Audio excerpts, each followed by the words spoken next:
everyone, I'm Jacob. I play Tithla. She's a ranger. Tithla's in Barovia because she's tagged along with some friends and somebody needs to look after them. Hi, I'm Haz, and I'm playing the character of Theodore, Satyr, Circle of the Moon Druid, whose main motivation is to find a good revel and turn into a giant angry fae bear to protect his friends, particularly his best bud Tithla. Hello, I'm Josh, and I shall be playing Killian Maxwell, a elf celestial warlock who has been travelling around Barovia for a little while and has joined up with the Tempest Guild to try and find his place. G'day, my name's Tom. I'm playing Jonor, the Aasimar divination wizard. He is here to find the best and the worst of this world, and he's doing it with a bit of naivety and optimism. Hello, I am Raph, and I'm playing Styx, who is a Gloomforged Paladin, on the journey of rediscovering themselves, quite literally, in the land of Barovia. And I'm Owen, the Dungeon Master of our Curse of Strahd 5th edition campaign. A warning, gentle viewer. Curse of Strahd is a horror-themed Dungeons & Dragons campaign, which means you may hear adult language or adult themes throughout this episode. Hello. Welcome back, everybody, to the Lost Archives. Hi! Welcome back. We are here playing Curse of Strahd, the premier horror campaign for the 2024 5th edition Dungeons & Dragons rule set. It is a homebrew modded Curse of Strahd. We've been having lots and lots of fun adapting things, changing them around. It is a fabulous module, but it's always good to let the players have a bit more freedom, and that's what we've been doing in this campaign. Now, we will be jumping straight back in. We left on a little bit of cliffhanger last session. Before we do have two quick announcements. The first one is that Josh is trying to join us right now. His computer is not playing nicely with him. I believe his graphics card crashed and then uninstalled itself, which is always a killer combo. So while Josh gets his computer up and running again, I will play Killian for the time being. Raph is also out again tonight. Unfortunately, we are hoping to see him probably next Monday or the Monday after, but I'll play Grinner again for tonight. And that's the only two announcements I have to make, but I now throw over to someone who doesn't get to make many announcements. No, it's not you, Jacob. I would like to throw to Haz, who has an announcement to share with everybody. So unfortunately for all of our lovely viewers, this will be my last session for at least the foreseeable future. My lovely wife is imminently pregnant, so by this weekend I will be a dad. And when your child listens back to this and hears, unfortunately, I won't be able to play D&D, I think they'll be really understanding. Because fortunately, you are bringing the miracle of life into the world with your partner.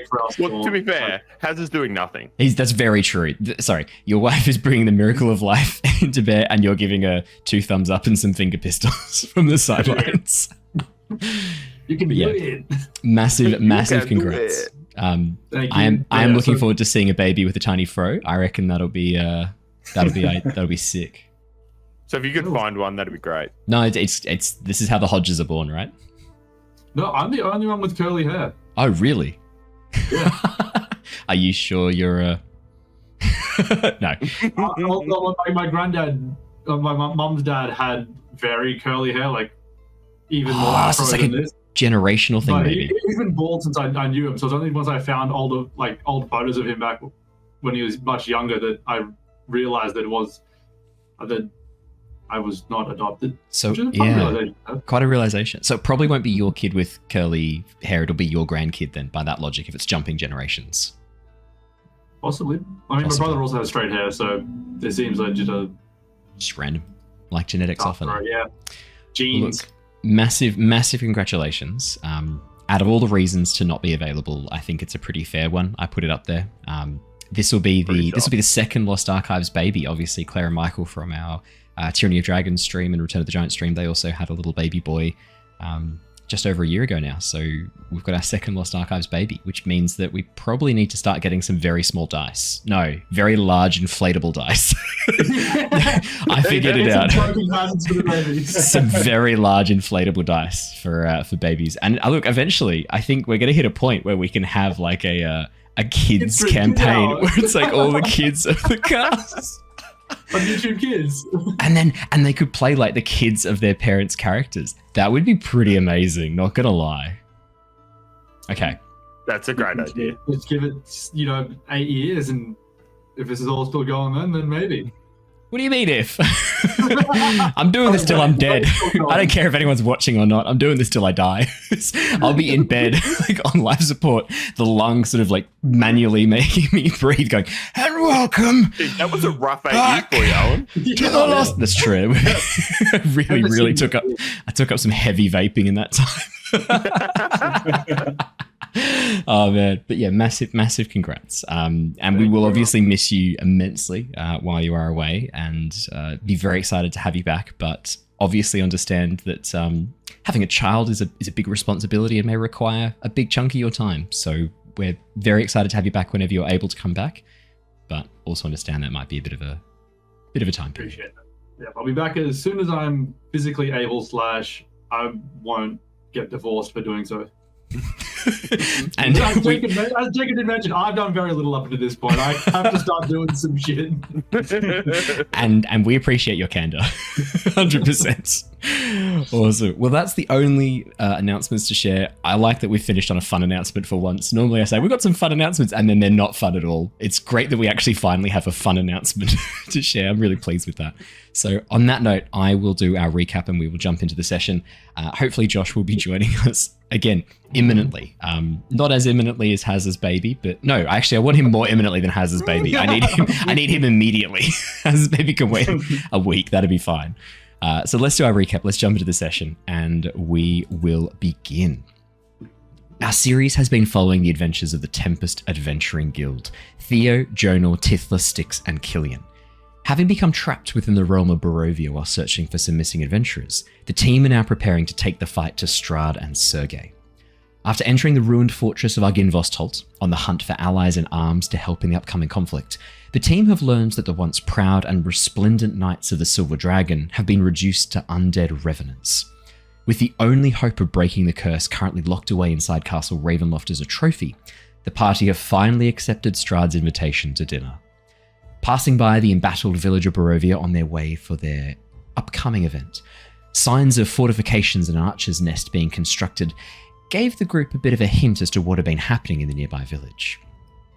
Entering the grounds of Castle Ravenloft and quickly changing into more appropriate attire, the team entered the dining room. Awaiting them there was the master of these lands, Strahd von Zarovich himself. After a little bit of tension over Grinner's transformation into a vampire spawn, the group were invited to sit and enjoy some food and drink with Strahd and his new bride, Katerina. Taking their seats, ensuring they were seated as far away from the vampires as they could be, the dinner started off a little cold and awkward. As delicious and personalised meals were served to the party, the conversation warmed up a little, both sides using the opportunity to gain information from the other. Strahd soon turned to business, outlining the current situation with his brother Sergei and proposing an alliance to break the balance of power and finally destroy him. Before the team could get into the details further, though, the butler Rahadin burst into the room, interrupting Strahd. Expressing his displeasure at this situation, Strahd strode out of the room with Rahadin, requesting the party enjoy some food and drink in his absence, and that he would return shortly. Taking advantage of their host's sudden absence, Tithla, Theo, and Killian bailed on dinner to search the castle for Arginvost's skull, making their way stealthily upstairs. After exploring the first floor, they stumbled upon an elderly man chained to a desk, papers and scrolls littering the room all around him. Showing the man kindness, Tithla learned his name was Leaf, and that he had been kept at Ravenloft to keep track of the finances for the past 16 years. Attempting to break down a door upstairs, the team soon found themselves overwhelmed by swarms of rats. Meanwhile, Jonor accompanied Katerina into the vaults of Castle Ravenloft to recover a crystal ball hidden away amongst Strahd's trophies. Upon touching the orb, Jonor noticed the wisps of a protection magic too late. But when no effect seemed to manifest itself obviously, he gladly took the orb into his possession. Right as he did so, his magic seemed to resonate with the crystal, giving him a glimpse of Strahd standing upon the battlements, smiling as the wisps of magic Jonor had seen around the orb earlier returned to the caster. Concerned as to what this could mean for him and his friends, Jonor agreed to allow Grinner to accompany him in the search for the rest of the party.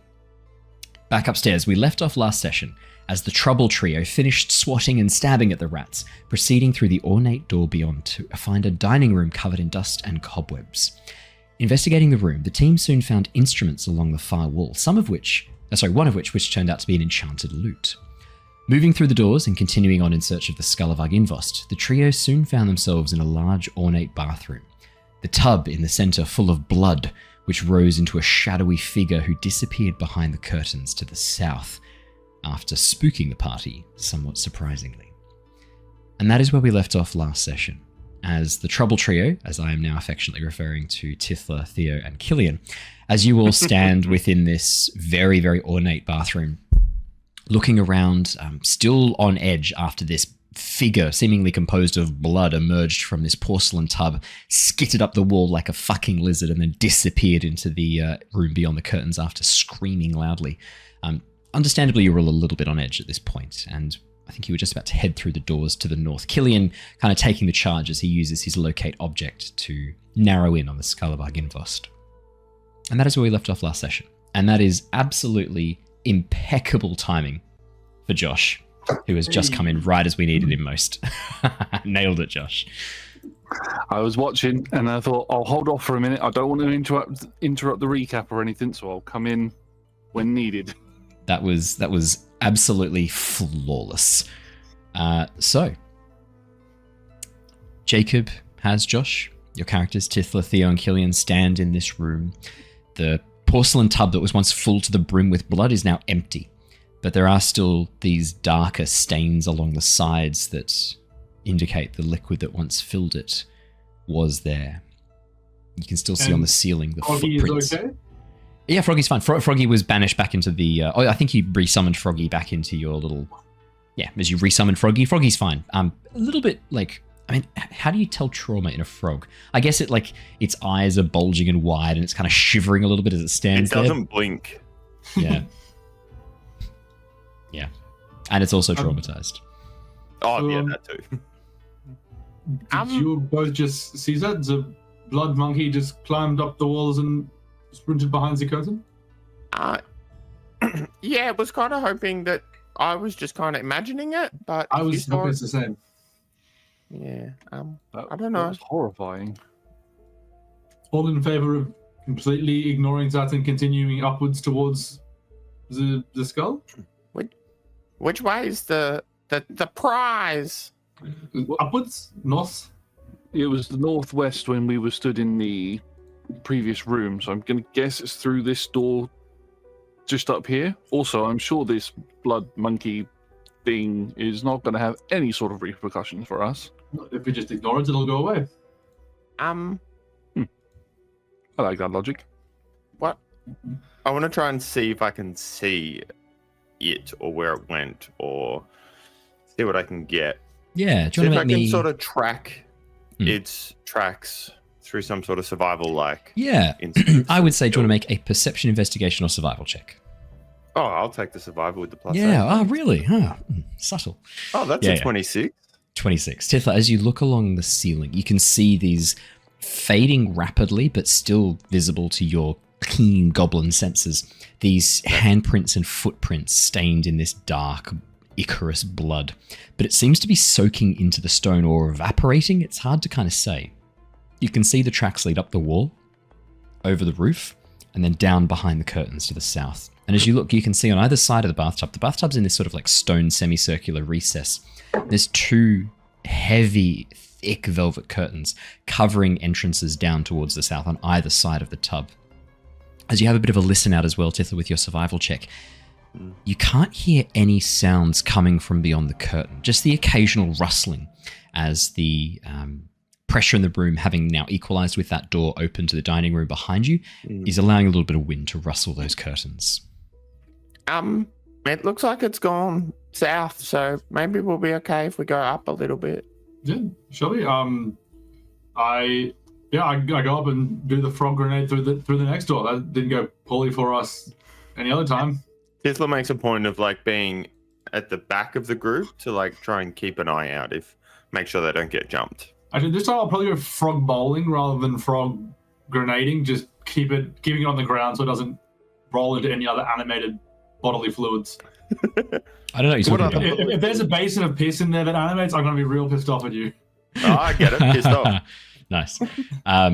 Theo, as you get to the doors that lead into the room beyond, you can see that these doors here are, rather than the stone doors that you've seen in the previous rooms, these are made of wood. And there's no real decoration on them. If anything, they seem to be quite plain. The wood is very well made and very well cut, but whatever features were here seem to have faded and aged with time. The wood standing up to the ravages of time far less impressively than the stonework around you. Alright, yeah. I crack it open ever so slightly, roll in my frog bowl, and away we go. As you move forwards, very carefully crack open the doors, gaze into the room beyond, you can see an enormous bedchamber. Easily 40 feet long, 30 feet wide. The room is beautifully ornate. Around all of the stone walls, you can see heavy curtains and tapestries have been hung to keep the room warm. In the very center of the room at the far end is an enormous 4-poster bed. Massive wooden struts holding up a canopy of draping curtains, lush pillows, all in this rich crimson. Over towards the western wall, you can see a velvet chaise lounge, again in that beautiful red crimson, and on a side table next to it, decanter of brandy and 2 glasses sits. Can we tell if the glasses are full, empty, half full, dirty, old, clean? The 2 glasses are there, seem to be clean. The brandy decanter, or whiskey decanter, hard to kind of tell, like an amber-coloured liquid, does seem to be probably about maybe 2/3 full. Mm-hmm. Yeah, and closer to you. Clear? Oh yeah. Sorry. Sorry, no, you please continue the description before I abruptly part into the room. It's the only thing I was going to say is that the room is illuminated by 4 standing candle sconces, which are freestanding, made out of wood and carved in the shape of very lupine, almost wolf-like forms, with birds with their wings outstretched, holding the candles up above as the wolves form the stem. Yeah, it looks all clear. I think we can safely go inside. I do not see the skull, but I'm sure we'll find it. Before we do, are we sure this isn't his room? No. If it is, we found on this pillow. Okay. All right. Well, do you want to turn back? We can turn back now. Yeah. What would you propose? What? I don't know. It's just I hadn't thought this far ahead. What if we've rummaged around his entire house? Do you think this is an invasion of privacy? Wait. I mean, are we rummaging? I thought this was still the bathroom break. Yes. What do you think rummaging means? I thought it means like secretly and unknowingly going through people's belongings and personal items. Yes, I suppose that is what it means. Okay, let's go in. Perfect. As you head into the room, a voice calls out from above, inside, draped in the canopy of the bed. Tithla still goes in last, by the way. Hello? Who's there? I don't like that voice. You watch. I try my best impression to impersonate Strahd. Oh, okay, yeah. Can you lead in with your Strahd voice for a second then? Why are you trying to copy my voice? Do you think that it is so easy to just do this? It has taken me years to practice. It is me, your Lord Strahd. Who else would be coming into the bedroom? Can I please have a performance check? Yes, you can. This can't end badly. Can I just pull the loot out and do the? Oh damn! That's a nat 20. To do what? Sorry. To do the El Dorado meme that somebody's done really nice artwork for. The Tulio. Yeah, for sure. That's outstanding. That's a natural 20 from Theo. Theo, you watch as a pale hand reaches around, pulls up a section of the canopy, and reveals a woman draped amongst the curtains at the very top of the four-poster bed, almost as if she was like clutching to the frame itself high above. As she turns her head to look at you, as you say, "Do not worry, it is me, Strahd, coming into my bedroom." That's what you said, wasn't it? Yeah, basically, yeah. Yeah. You watch as the woman cocks her head. "I must say, this form is an interesting one, my lord. Have you come to play? Are you done with your guests downstairs?" No, unfortunately, I need the skull of Argenvostholt for negotiations with the guests. They are being quite disappointing. Tithla grabs your coat and just whispers up into you. It's Argenvost. Argenvostholt was the place. Oh, yeah. Argenvost was the person dragon. That. "You brought a snack, my lord," as she looks over at Killian and Tithla. Perhaps, depending on the aforementioned skull, please present it to me. "Of course, my lord." And as she bends in a half bow, hanging from upside down at this point, now hanging upside down from the roof of the bed, the canopy of the bed, you watch as she bends backwards, her spine bending at this unnatural angle as her too pale skin and two red eyes fix upon you. And then as she reaches up towards the ceiling, you can see, hanging from the ceiling by wires, not really visible until you stepped into the room because of the way the doorway is framed, hanging from the ceiling is an enormous dragon skull. Wires have affixed it to the roof. It's about 8-9 feet off the floor, the bottom of the skull, the top of the roof about 12 feet high. You can see that the skull is easily 1.5 meters long. Good thing we have that scroll.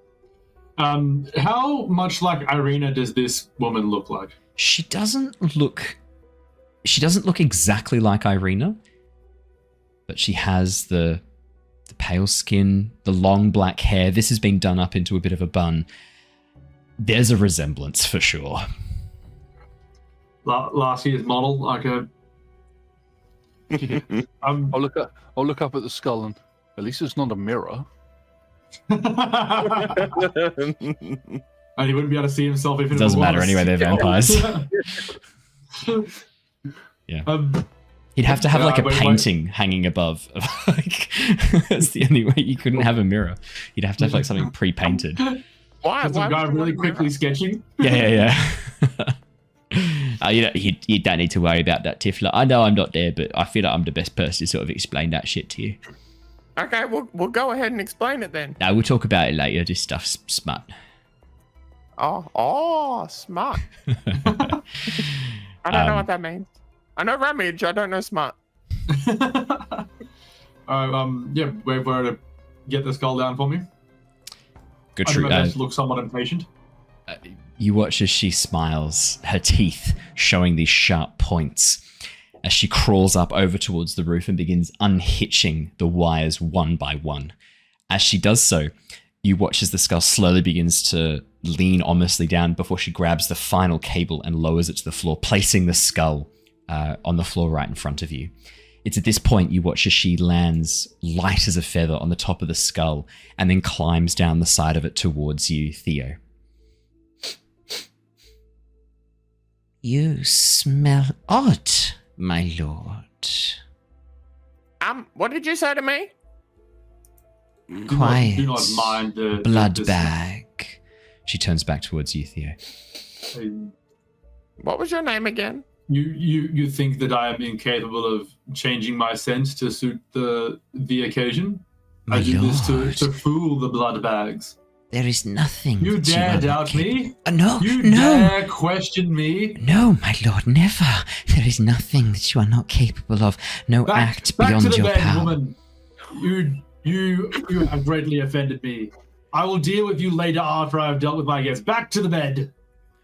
I'm gonna need You're gonna be a great dad. Servants, collect the skull. I'm gonna need Yes, I'm gonna need a persuasion or intimidation check, your choice. I'm gonna give you a secret bonus to this because of your natural 20. I just need to know how much she listens to you in this moment. And my strumming. Yeah, exactly. 15. Okay. With the secret bonus, you watch as she pauses, bows very low. I am sorry if I have offended thee, my lord. Take pity on poor Gertruda. I am lonely. You've left me here for far too long. Have you tired of me, my lord? No, never, pet. But I will deal with this insolence later. I have guests to attend to. Now, servants, come collect. You'll have to forego your snack for the time being. I need them to carry this for me. Okay. I Sure give you thing. both a knowing look and gesture for you to go grab the skull. You could say please. Fine. Just begins to wander over. I don't know why he's being so mean. Yes, Perfect. my lord. Nailed it. We're going to jump back to Jonor for a moment.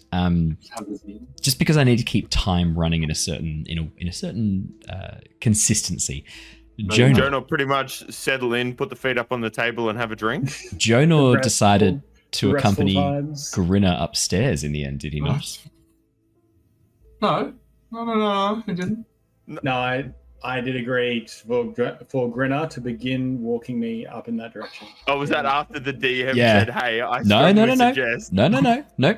This was all Jonor. So basically Grinner was like, look, if you don't trust me, that's okay. And if you tell me you're going for a piss, that's fine. But I'm trying to earn back trust, Jonor. Does the only way I can earn that back trust is if you let me. This place is dangerous. I just want to make sure they're all right, okay? And Jonor was like, yeah, okay. Basically. So, Jonor. So, go upstairs in the direction that we were told they left. As you begin moving along the stairwell, Jonor, as you begin heading down the corridor and up the first set of stairs, Grinner points to the two statues. Just don't get too close to them. There's a trap in those. You gotta be careful. Oh, well, very sly. Okay. Yep. Don't It's all right. dodge that one, then. It's nothing too bad. It's just if you get caught by it, a little bit of an alarm goes off and all sorts of shit happens. Come on, we'll head up to the second floor. Do you know where they went, or are we just sort of making this shit up as we go along? Look, I'm probably making it up. I'd want to have a look on the ground, perhaps, of any clues. I don't know where they've gone. Yeah, it's all right. Do you know? Is there something they're sort of looking for in particular that we could use to kind of, like, I don't know, help us find them? Or is this sort of a situation where, like, I've just got to trust you? I don't know what they were doing. I went off with the Strahd's bride, and they went elsewhere. So I wasn't part of that decision making there. Oh, that's fair enough. All right, we'll keep an eye out as we head up the stairs to see what we can find. Jonor, as you accompany Grinner up the staircase, you arrive in a large room that looks like some sort of audience chamber. An enormous throne-like chair sits at the far end of the room, up on a raised stone dais. It's been upholstered with this rich, almost like crimson velvet. And as you begin sort of looking around in the room, can I get you to please make me a perception or arcana check? Sure. Yeah. 16.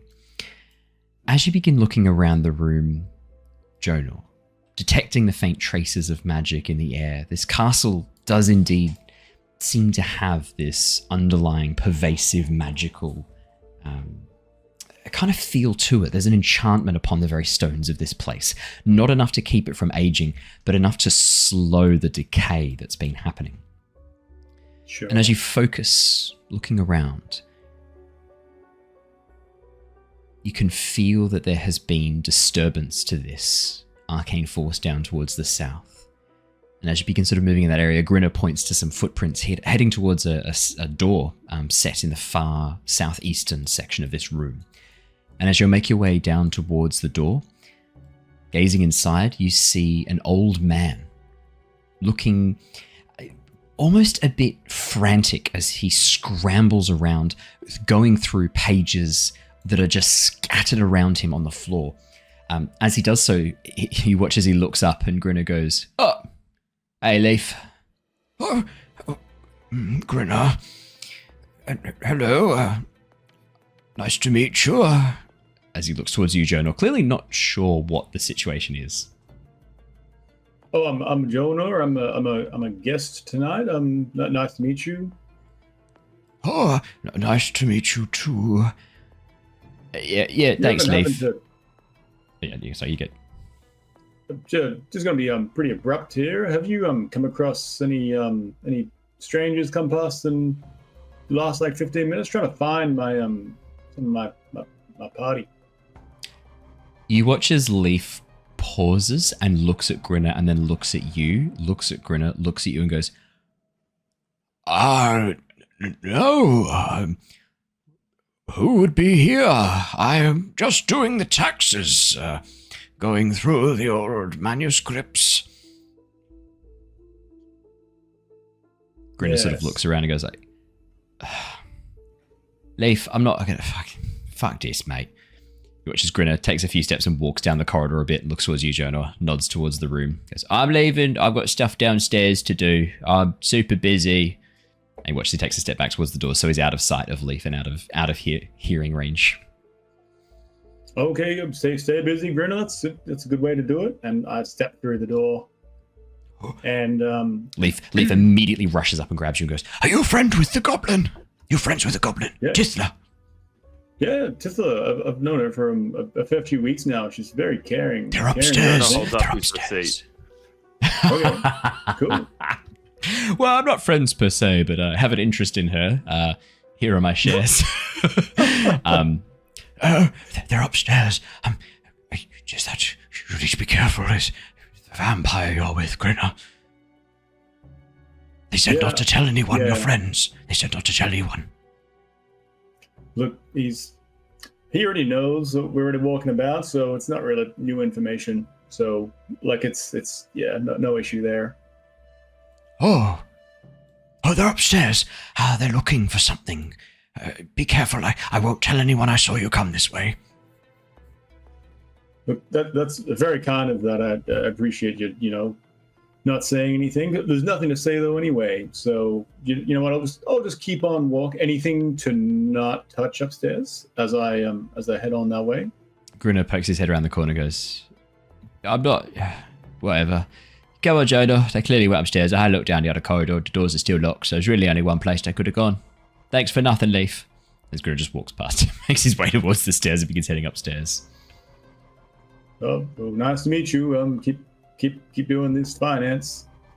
Yeah, as you walk past, he looks down at the chain connecting him to the table and goes, I will. Ooh, that's unfortunate. That's sad.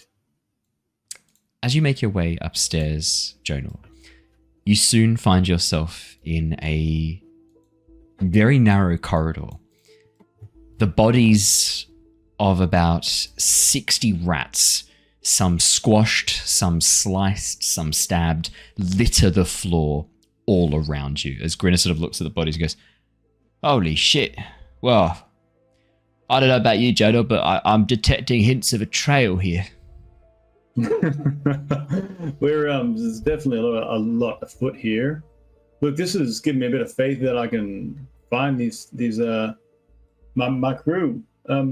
Just give me one moment. I just want to try something out, if that's okay. And Jonor pulls out his spell book and flicks through to the latest page. It hasn't got any crinkles onto it, and he starts reading through some of the text. Just give me 1 minute, Grinner.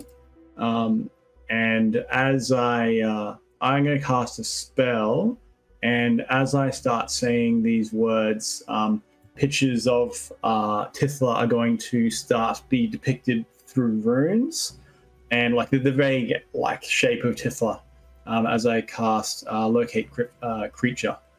Oh, very nice. That's going to be a 4th level spell.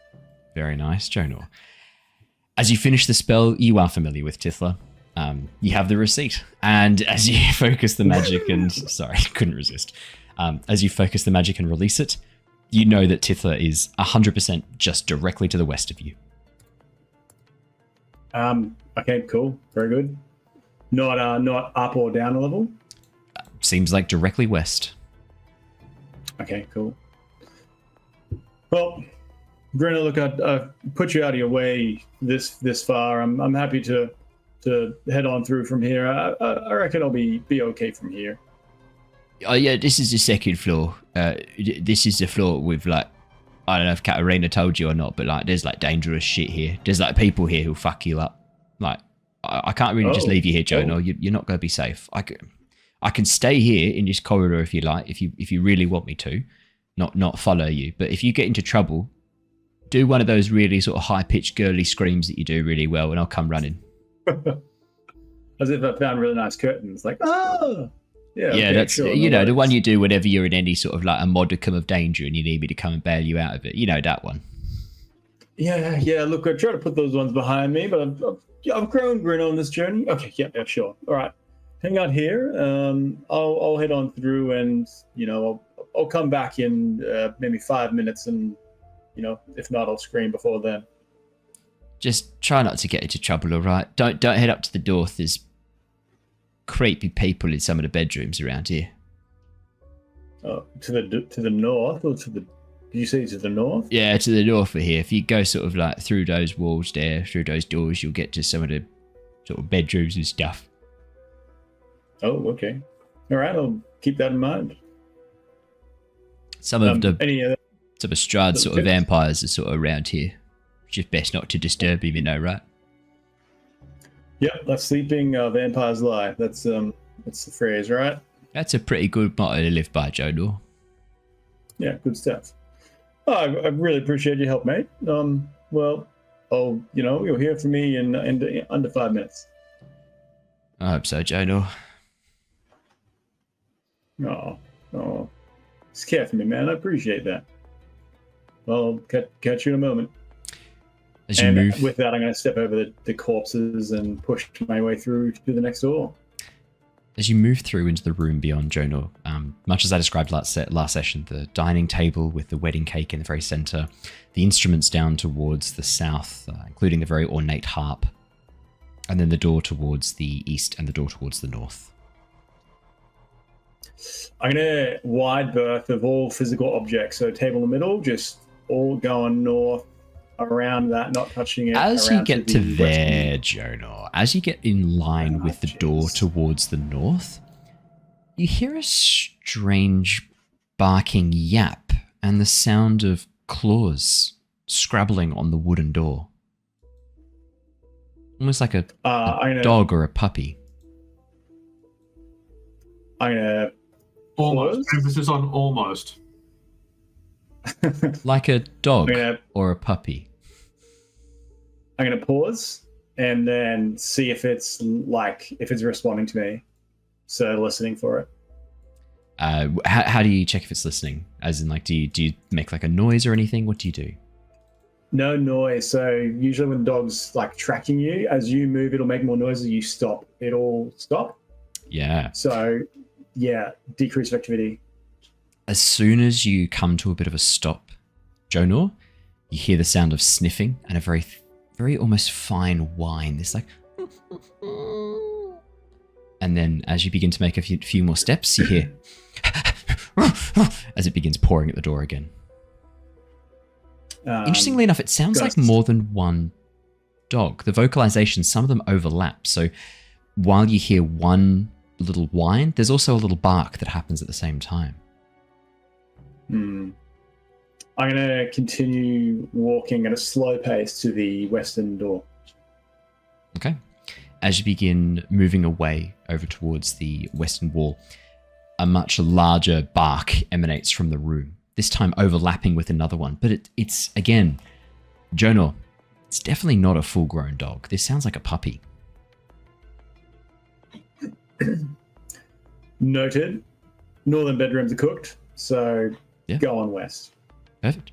As you head on over to the west, you head through the door into the bathroom and see Tithla standing there with Killian doing a little salute as they then begin heading through into the doors beyond, where you can see Theo ordering around Killian and Tithla like they're some sort of slaves or something. Would my eyes spotted Jonor coming in? At this point, your back is to him, but in a moment, yeah. You do sort of turn around and see Jonor standing there. Jonor would approach, knowing he's tracking Tithla. He's going to take a couple steps forwards through this door. Ah, there you are. I was wondering where you got to, pathetic servant. Come, help these other blood bags carries this. That's a little carries this skull hard. down from. Quiet, fool.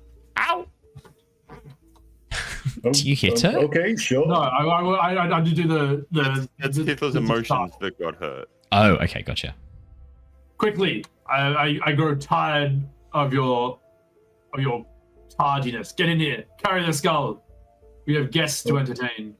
Oh, okay. Apologies. Right here. I move around to the skull. You bet. I'll be back for playtime later this evening. Ew. Prepare a suitable apology for me when I return. Come, carry the skull down to our guests. Yes, my lord. As she bows and then crawls back up into the curtains, wrapping them around her form and disappearing into the canopy of curtains and fabric. I then begin uttering the boys carrying. Can they actually carry the skull? Is it large? Are they heavy enough, like strong enough to carry that? I'm definitely going to need a strength check from an athletics check from Killian, Tithla, and Jonor for sure. Come on, my noodle-armed choir boys, let's do this. My noodle-armed choir boys. Should we use the scroll first? That's good. Tithla's pretty distracted and is pretty upset, so she's not really helping with the 4 that she rolled. Oh my Seeing god. I just completely failed to lift that. Who of us had the scroll? It might be Jonor. Sure, she wasn't Tithla. Would have to be. Well, as I see them fail, did you think I meant carry it as it is? Make it smaller as I commanded you. You know, you really mean... Yes, sir. Yes, sir. I can pull that out. I then reach for the book and then put my spellbook back and then go into the backpack, pull out that with the scroll, and then read out the scroll and begin casting the shrink version. Enlarge, of reduce. Shrink. Yeah, enlarge, reduce. Sorry. In this case, reduce. As you look down and begin chanting the spell, you watch as the massive skull, for a moment, seems to sort of quiver, almost vibrate for a moment as if the surface of it is like a liquid, and then suddenly, with a rush of air, it shrinks down to a much more manageable size, rather than being 2 or 3 people worth of carrying. It's now only about just under a meter long, probably about sort of 50 centimeters, be a bit longer than that, probably be about 75 centimeters long, as the skull vibrates and then shrinks with a sudden rush. I gesture to Killian. Pick it up, fool. Let's be honest. We tarry too long for our guests. I do your bidding, master. Would you like me to spit clean your shoes while I'm picking this skull up, master? Give him a light backhand across it. I said we were late for our guests. Do you think I have time to shine my shoes? Come. Away with you both. Where with you all? Out of this room. Come. And I will return shortly once the guests are dealt with. I shall bring a snack. As I then grab the homies and usher them out. Yes, my lord. Are you done with that hussy Katerina? Have you tired of her already, my lord? Of course. She could never entertain me for long. My lord, if I may speak boldly. You have already spoken boldly tonight. Take care that you don't push this further. Of course, my lord. It's just the next, with her room so close to mine, my lord. Sound of her pet that you got her displeases me, my lord. You would make me most grateful if you could have her dispose of it or move it. It was a present from yourself, my lord. I understand. But its scratching and howling keeps me distracted from My duties, my lord. He'll take care of it. Oh, thank you, my lord.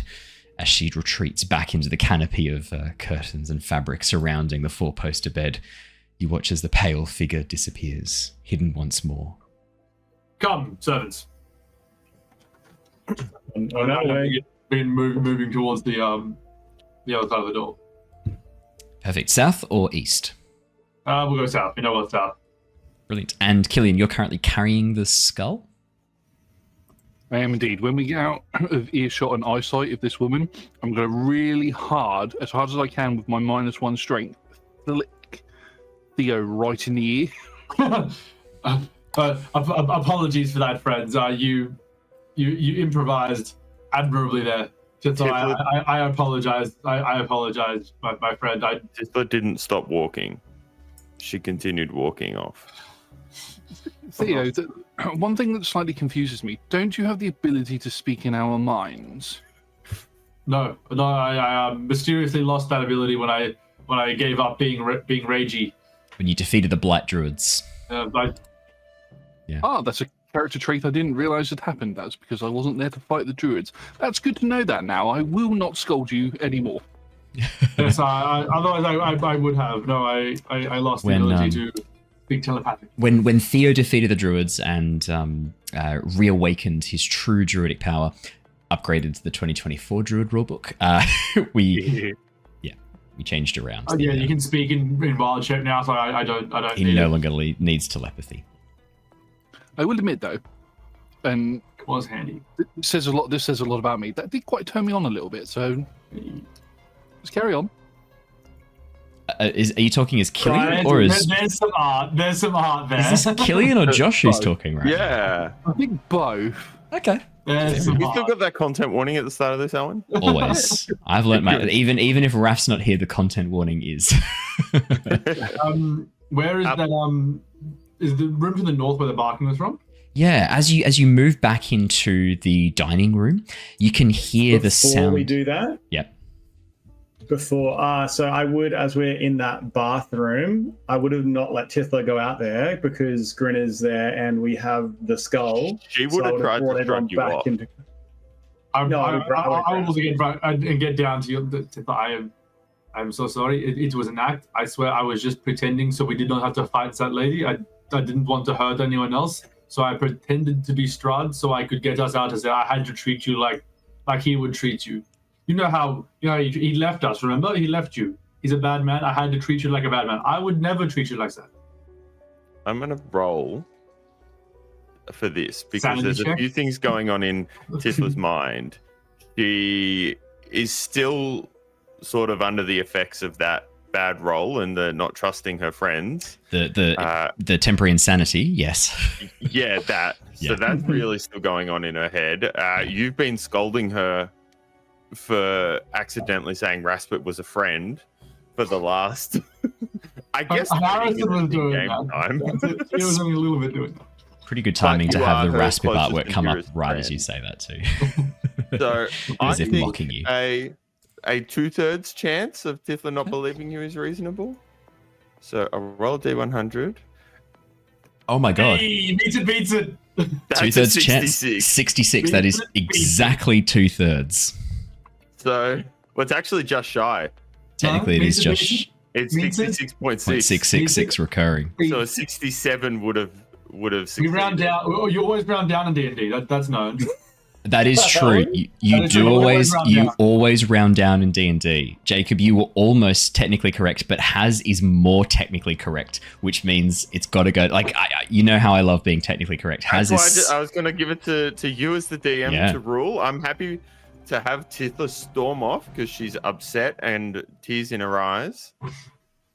But if you think that a 66 is close, 66 out of 100 is close enough to 2/3. You said it is. It is with the rules of rounding down. Technically, it is exactly 2/3.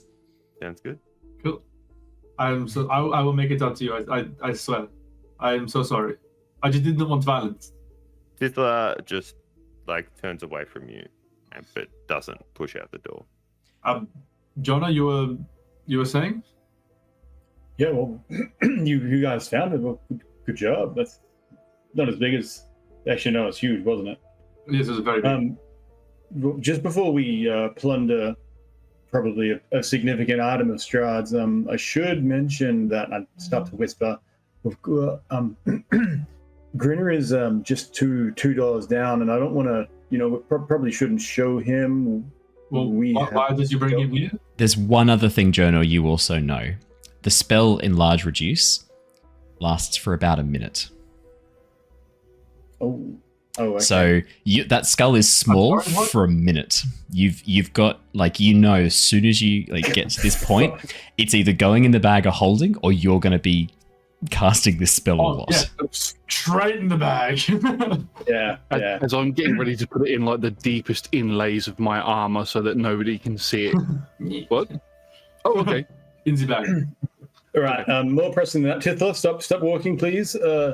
So bag of holding. Who has it? I've forgotten who's got it on their body. We got to chuck the skull in there because we've got maybe a look down. You watch as the skull vibrates for a moment and increases in size ever so slightly. Do we have a bag of holding? Yes, you do. One of you does. It's because our backgrounds we took right at the start, right? One of you definitely has a bag of holding. I know I normally have most of the random crap, but I don't know. It's in a bag of holding, I'm pretty sure. One of you 100% has a bag of holding. This is how as a DM, this is how I avoid it. Wasn't Luther or... No, I always give the bag of holding to the players. Well, let's just pretend I have it. That'll be Let's have good. a quick peekaroo. What if Grinner it is? had it. It very well could be Grinner or Luther had it. I kind of think Grinner had it. I think Grinner might have had it. Surely we have. Sorry, you were saying we need to ignore Grinner, huh? Surely he's going to leave it there. Let me have a look. Did you guys? I would have. There would have been a. Yeah. Let me have a quick peekaroo. If Luther has the bag of holding, he will have given it to you. Owen. What was that? I'm pretty sure we're dumb. Is it possible you didn't bring it across with the new character sheet? Yeah, that's what I did. Is that very possible? I think when you guys created the new character sheet, it's very possible one of you forgot to move it across. There is also the fact. Adjusted sheet. I will say that because it does look like. Oh, I wonder if Styx wouldn't have it. It must have been. Let me check your old Theo character sheet while that's happening. No, I just copied my old ones. I was bullshitting you. Don't check old Theo. You didn't copy the bag of beans across. Can't help but notice. I did. You did? Did you? Okay. Apologies. Did you? Oh, Grinner had it. Here we go. Grinner had it. And Grinner was left, right, when he went out to see Price. When Grinner went to go, he would have left. He would have left it 100%. No, he thought he was coming back. He 100% thought he was coming back. He also, there but Grinner had thought in his mind that he was not coming back. I think that's true. I think in the process of this, then Grinner has the bag of holding. Jonor, you were saying Grinner is outside? Yeah, he is. I'm gonna go get it 1 second, and I'm gonna run through the. You watch as the skull that Killian's holding vibrates and grows a little bit bigger as the spell begins to fade. Yeah, I dash. I'm not very strong. Well, while he's doing that, Tithla, is there something I might need your help with? If you recall, the vampire mentioned a pet in the room to the north here. You are the best with animals, are you not? Do you want to go in and perhaps tame it? It could be fun. Fine. Tithla walks and just pushes the door open. That's what we need right now. Outstanding. Jonor, as you sprint towards Grinner's standing there. You can see that he's currently cleaning his fingernails with a knife. As you rush over, he looks down and goes, "That was quick." I don't even acknowledge what he said. Is he got the bag of holding on? Does he have a bag of holding strapped to his waist?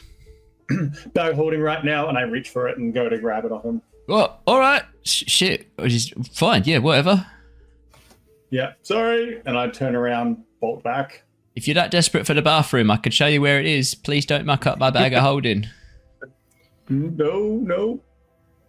As you rush back, Jonor, you watch Killian as he's holding the skull and the vibration as it grows a little bit larger again, the spell failing rapidly. As Killian pulls open... as Jonor, as you run towards him, holding the bag open as you run, Killian, you just push the skull forwards. As it goes into the bag, you pull the drawstrings tight. And the bag stays exactly the same. There's no change, as the skull is now safely stored inside the bag. But you know to get it out, you're going to need to cast Reduce again inside the bag of holding. Look, there's harder problems. In the sack. Jonor, you now have the bag of holding. Grinner sort of like starts wandering towards you as he looks around and goes, "Oh, hey guys. Bathrooms aren't here, just by the way. I thought you were wondering." We got so turned around. The place is amazing. Follow the directions. I wonder the bathrooms if are nowhere to be found. You give shit directions. Oh, if only someone had offered to sort of, I don't know, fucking guide you lot where you were going, you wouldn't have got so lost. Well, I wanted to take a shit, not bring a piece of shit with me. Mate, there's no fucking call for that. Come on, man. Let's have some respect. We've travelled together.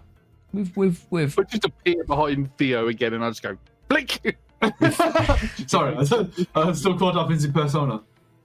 Can I have the bag back, or do you still need it?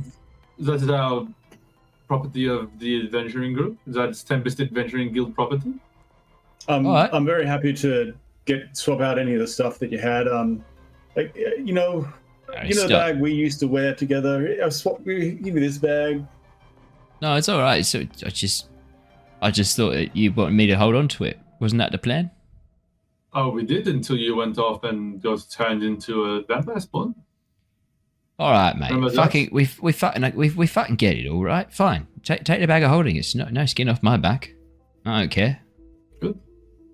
As to your question, Jonor, there's a cigar in there. That's it. I was saving it for later, but I mean, you can keep it if you like. No, I'm not going to poach a cigar. It's nice. Yeah, that'd be rude. We've already broken me heart. You and me both. I think we should make our own team, Tithla. We friends again? Okay. 100% Tithla. I've always been your friend, Tithla. Yeah, as Tithla pushes open the doors. Name, and she puts a question mark next to Theo. Don't do this to me. As you push open the double doors, Tithla, for a moment, your goblin instincts kick in. Survival instincts. A wolf-like form. Large to your goblin's small stature, with enormous teeth, claws, runs and leaps towards you. 3 canine heads atop a lupine body, covered in this silvery grey fur.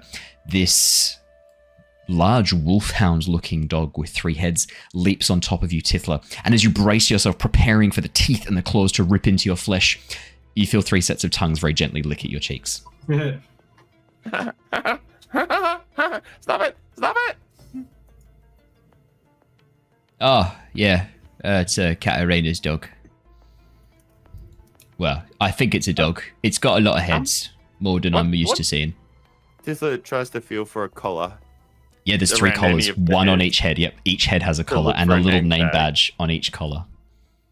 Tithla tries to read the name tags. Yeah, as you look at the name tags, you can see the 3 heads. The far left is Carper, which is a bit of a Doberman kind of head, mostly black. Green collar. In the middle is Leo, which is much more German Shepherd in appearance, that kind of blacky brown merle. Oh, no, sorry, no, all black, with a purple collar. And then the last head is Penna, which is that much more wolfhound-like appearance with the sort of faded grey and black with a golden collar. Leo, stop it. Carper, calm down. Penna, okay, that's a good dog. Good dog. As you say each name, each of the heads stops and like leans back and like looks at you expectantly. The Doberman head keeps sniffing for treats. Tithla goes in for like scruffy ears, like nuzzle. Yeah, Tithla, yeah. Dog. Could you make me an animal handling check, please? Absolutely. Because this might be the point where we rolled a natural 1 and I described this scene very differently. That's a 10. That's a 10. Tithla, roll the 5. The natural goblin fear of the canine form. I'm going to use my inspiration on. Good time. Absolutely. Natural 20. Let's go. That's a nat 20. It is a natural 20. Hey. Hey, we want to save those nat 20s for important moments just like this. Tithla, for a moment, your goblin instincts threaten to overwhelm you. That fear of that canine form. but you push it back and fight it. You have only had good experiences with cute dogs. And this is 3 cute dogs in one. I mean, each of the heads seems to be very different in personality and appearance, but all 3 need a good scritchin. And you are more than happy to provide that good scritchin. You know all the best spots underneath the chin, just behind the ears, and as your hands trace over. You've only got 2 hands and there's 3 heads. If anything, it's very hard to maintain a fair amount of scritches across. Tithla calls Jacob over to come and help and get involved. Oh, as Jacob approaches, you watch as the dog immediately, the Cerberus immediately pauses and stands up, doing almost a point as the Doberman head leans forwards. The German Shepherd, ears up, looking around, does a little warning bark, and he watches the Wolfhound, very relaxed, very chill, just sort of looks over and kind of could not care less about Jacob's position.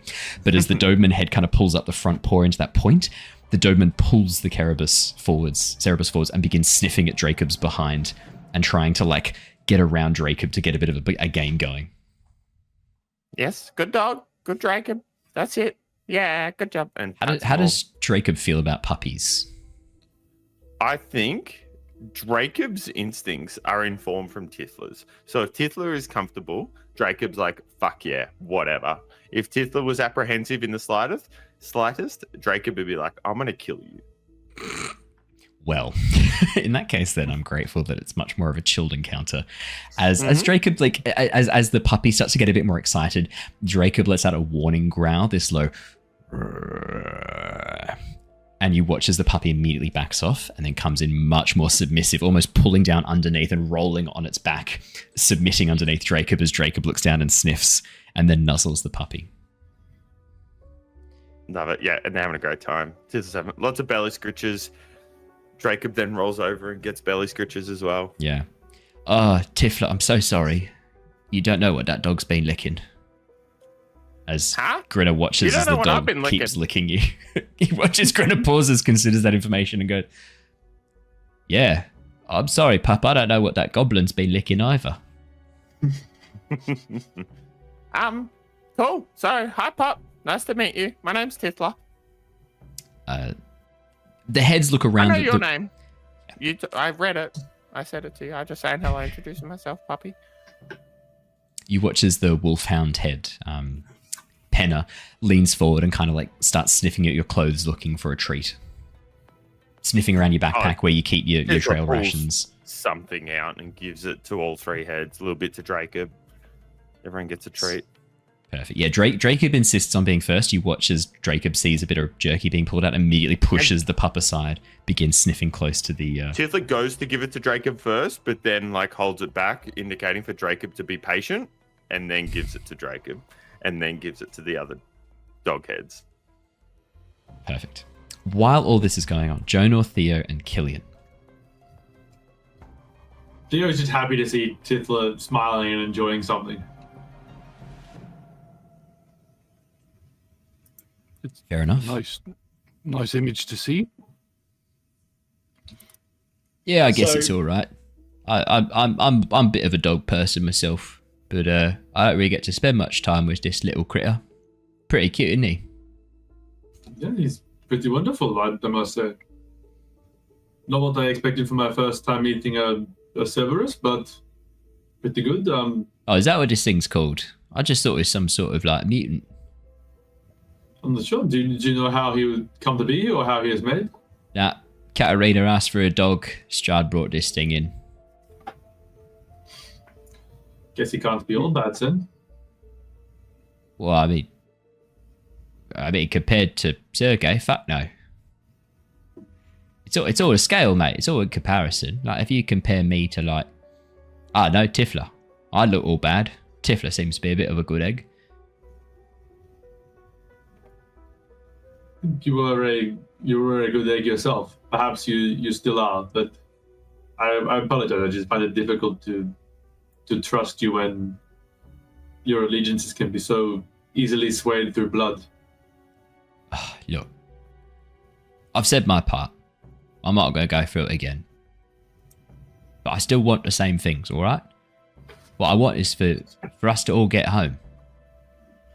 It's just to do that, we're going to have to make some deals and agreements we wouldn't normally make. situation's a bit desperate, and I don't think you lot have fully understood how bad it is out there. I've seen a bit more now. I get it. But I still want what's best for all of us. I want to get home. I want to make sure you lot are okay. You're my friends. Should we go home? What about the people here? What situation do we leave them in? Well, what's Surely it's not fair for us to go home and leave them in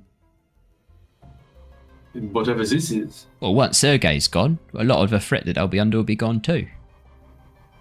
A lot, but not all. Ah, mate, but there's parasites everywhere you look. These Strahd's open about the fact that he takes blood. All the lords who sort of commanded the armies battle Nostea. They didn't. They lied. They pretended that they were noble. In fact, they even called themselves noble. They do the same shit. Just pretend that they're better. Really can't fault the logic. Oh, it's fun. All right, well, I guess we're on board. These are the awkward moments where Owen's political beliefs start to infect the NPCs. You see, let me tell you what's wrong with capitalism, all right? Or in this case, the NPPCs, like the non-player characters. Look, I promise to not let it get too far. I think I have to take a step back now from Grinner, who is another player's character. That's all he says in the matter. Look, this is what I'm going to say, right? Look, I still want what's best for you lot, okay? What's best for me? Yeah. Look, fine. For the sake of the friendship we once had and hopefully still have, I will hear him out. I still consider you a friend, mate. I'm sorry you don't do the same. I hope this is. The jury is still out. Let's say. Well, I hope this goes to sort of prove that I'm still your ally. All of you. I'm still your friend. I'm still your companion. Now we better get you away from it. Oh, sorry. What was that, Jonor? Theo, he did lead me up here, and he's basically been on our side. Like, he helped me try and find you guys, and when I asked him to stop, he did stop. So, you know, like, he's been sticking to his word so far, and yeah, there's definitely something there. And let me grab the bag of holding, didn't even question it. So, well, let's get going. I suspect we'll soon be missed from dinner, and it'll be hard to explain where we have been. I think all of us being in the bathroom might be a bit suspicious. As you're talking and saying this, you hear the sound of footsteps, and emerging from the other side of this very opulent sitting room, the room beyond that Tithla had revealed, is more of a sitting room than a bedroom. Probably this was once very similarly fashioned and decked out as the rest of the furniture. Red velvet, beautiful chaise lounges and couches. Unfortunately, a very small, excitable puppy has been cooped up in here without much to do. The chairs have been demolished. Bite marks and claw marks across the upholstery. You can see one of the lounges has been torn completely apart. The stuffing spread across the room as if it was a small animal disemboweled. Clearly, the little baby Cerebus the puppy Cerebus, has been a bit bored. And it's at this moment, as you look into the room, you hear the sound of footsteps and the far door opens and you see Katerina striding in before she does a huge double take and sees all of you. You're not supposed to be on the second floor. We got lost trying to find the bathroom, and Grinner's directions were regrettably terrible. Yeah, it was all my fault as per fucking usual. You watch as Katerina just looks down and goes, Kappa, Leo, Penna, come here. And with that, the dog rushes over, falling about, stumbling, and then as she gives it a big pat, you watch as she kind of takes in the room for the first time. Oh, shit. You must walk your dog more, Katerina. It has been disturbing the other residents. What? Who said that? Who's been disturbed? No, this beautiful puppy dog would not disturb anyone, all right? Now, be nice. No, you can have it. Check. Tithla is very adept with animals. If you want any tips on training, occupying the dog, maybe toys or those sort of tricks, Tithla's the one you need to talk to. That's something we could maybe... I sent for some toys from Valaki, a toy maker there. Soblinsky? He was organizing some toys to be sent across, but they have not yet arrived. Well, when we next visit, we'll follow up with him. What were the toys? Oh, I just asked for a selection of the best toys. What he thought would be the most appropriate. Did you say for a dog or a child? Or did you not specify? I didn't specify. I think that's mighty important. I have to say, foreshadowing our Blinsky special this way is pretty fucking fun.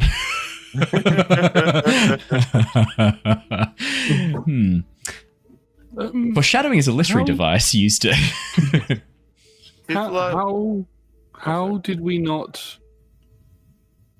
Is there a different way to get into that room? How did we not pass each other? I came up the stairs. But the one. Hang on, but Grinner's just the stairs are just over here, right? And I turn and grab Killian and then move towards the stairs in that direction. These stairs, right? Is there not another room door? Oh, I did not even know there were stairs back there. They are certainly not the main stairs. The main pathway up is just through. I came in through the grand hallway and then up the main tower. Where did you come out? What is even back here? I've never opened this door before. I was told not to. She looks towards the door that you've just come through and then gazes through into the dining hall set up with the wedding cake. Do not open the door. Oh, okay. Are you kind of like blocking the way so she can't see through a little bit? Yeah, as much as I can. Look, how about we all head back down to dinner before the master returns and we are missed? Before that, how much trouble are you going to get in for all of this? You watch as she looks around and goes,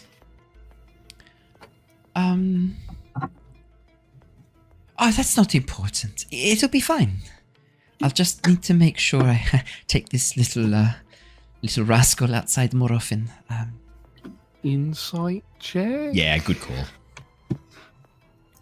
You just While this is all happening, dual-wielding mending spells. pulled out some rope to tie it up and make it into dog toys for the dogs to play on. Yeah. Nice. A rope dog toy is a good call. Tithla, could you please make me a sleight of hand check? Killian, Could it that be is a survival check noting the knots involved? Akin to her setting snare traps and her experience as such. I will allow this. That is well reasoned. Thank you.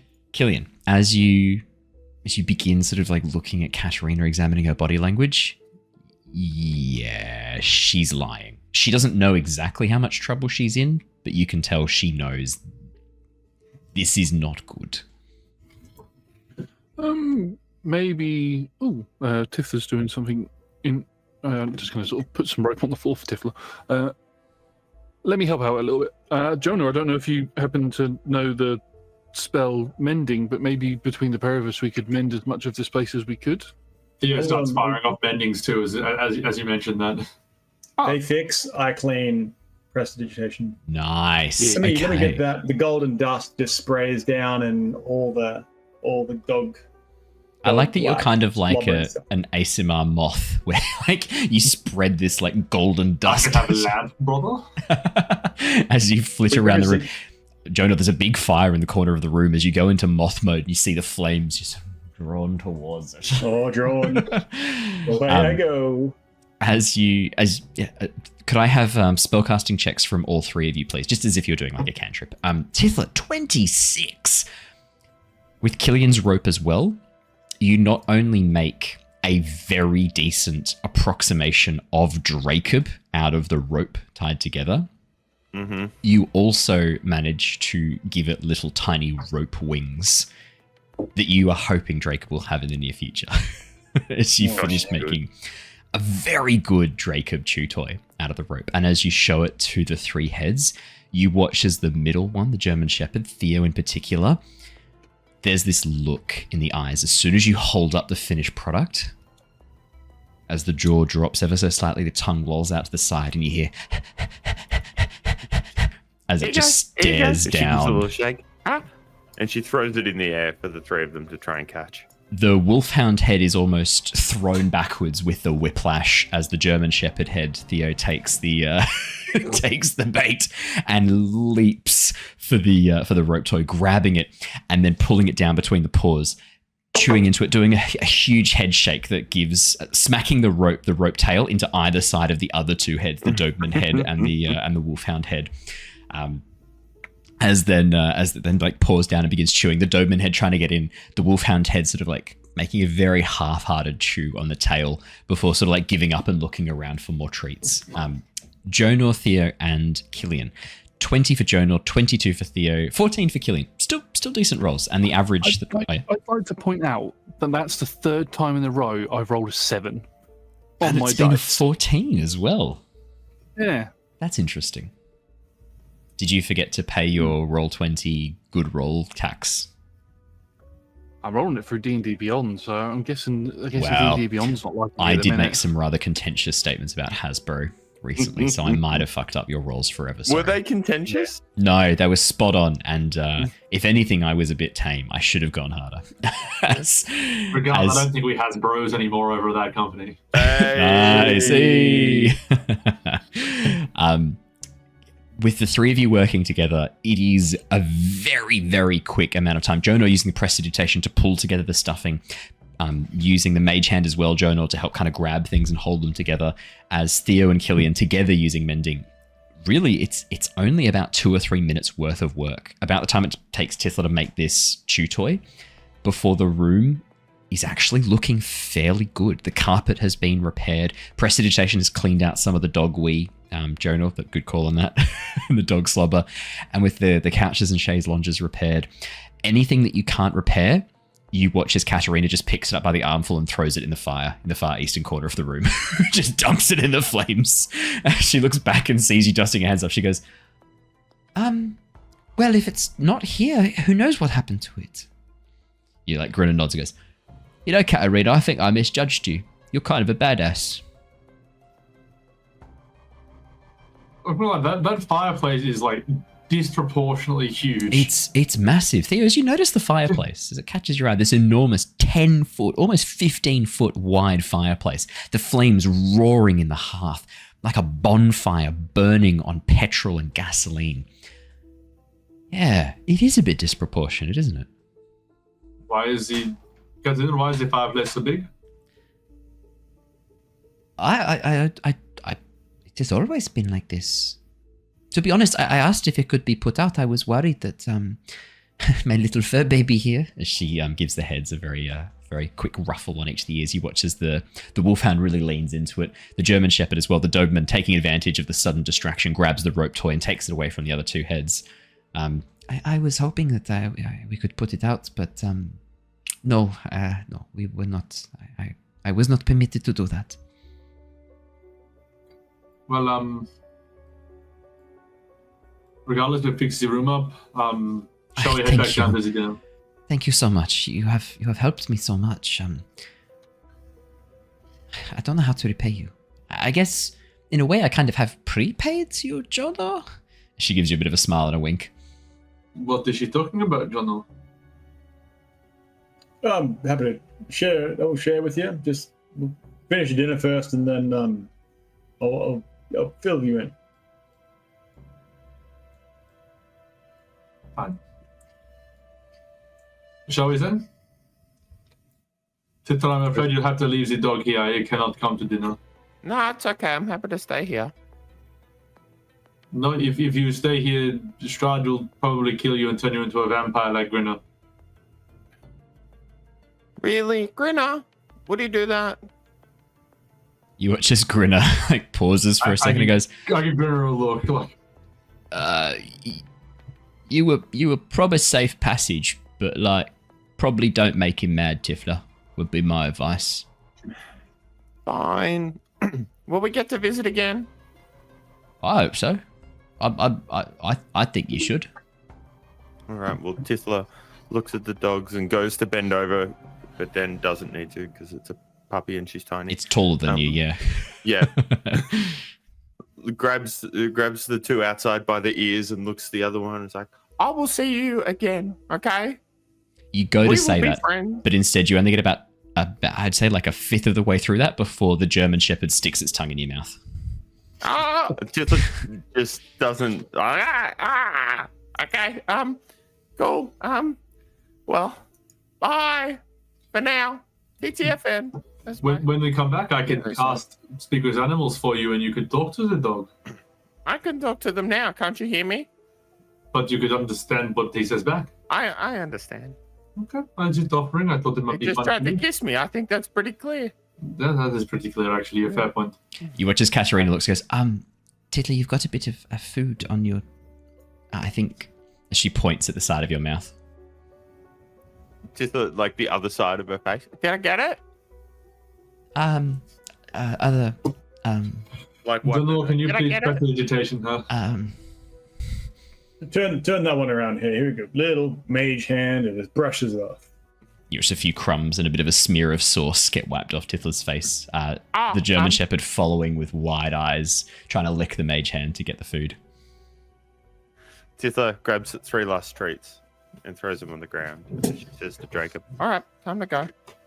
Jacob pads up to you, looking back towards the dog, makes a little whiny sound in the back of his throat, and then follows you along, leaving the Cerebus puppy behind.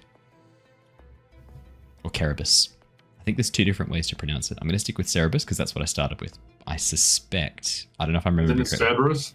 It Well, it might sounds.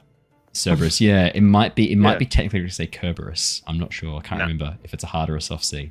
Well, there's Celebi is the Pokemon, so that's, Yeah, but that's not Greek. Also known as Um, Celebi. Oh, yeah, you're right.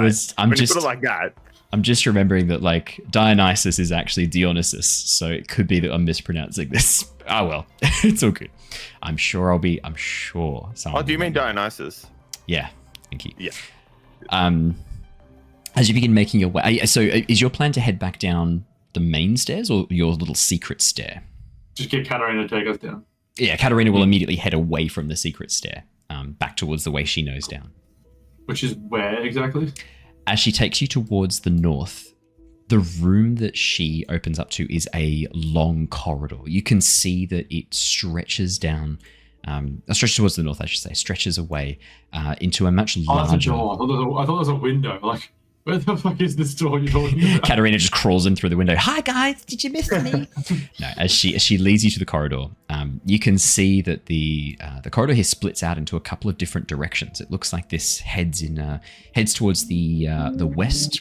There's a series of stone statues lined up along the walls towards the west, set in little alcoves, and a very large ornate carpet spans the flooring here, providing a soft passageway towards that western wall.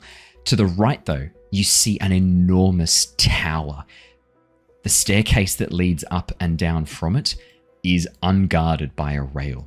And as you look over the edge, you can see it just drops down to the floor below. It's vertigo-inducing, gazing down the depths of this tower. I don't do too well with heights not like this anyway. I'm fine when I'm at the top of a mountain, but not when it's something like this, and I'll be sort of, as we go down the stairs, we'll be a bit more up against the wall as we go down. As you step onto the staircase, onto the spiral staircase, a moment later, a flare of reddish light shines overhead, bright, almost illuminating like the sun for a moment before settling down into a dull, softly, slowly pulsing glow. The staircase is enormous. At the top, hundreds of feet above you, you can see an enormous red crystalline structure pulsing softly with red light. Around it and above it, stairs continue. This area, this tower is easily 60 feet wide. It is enormous.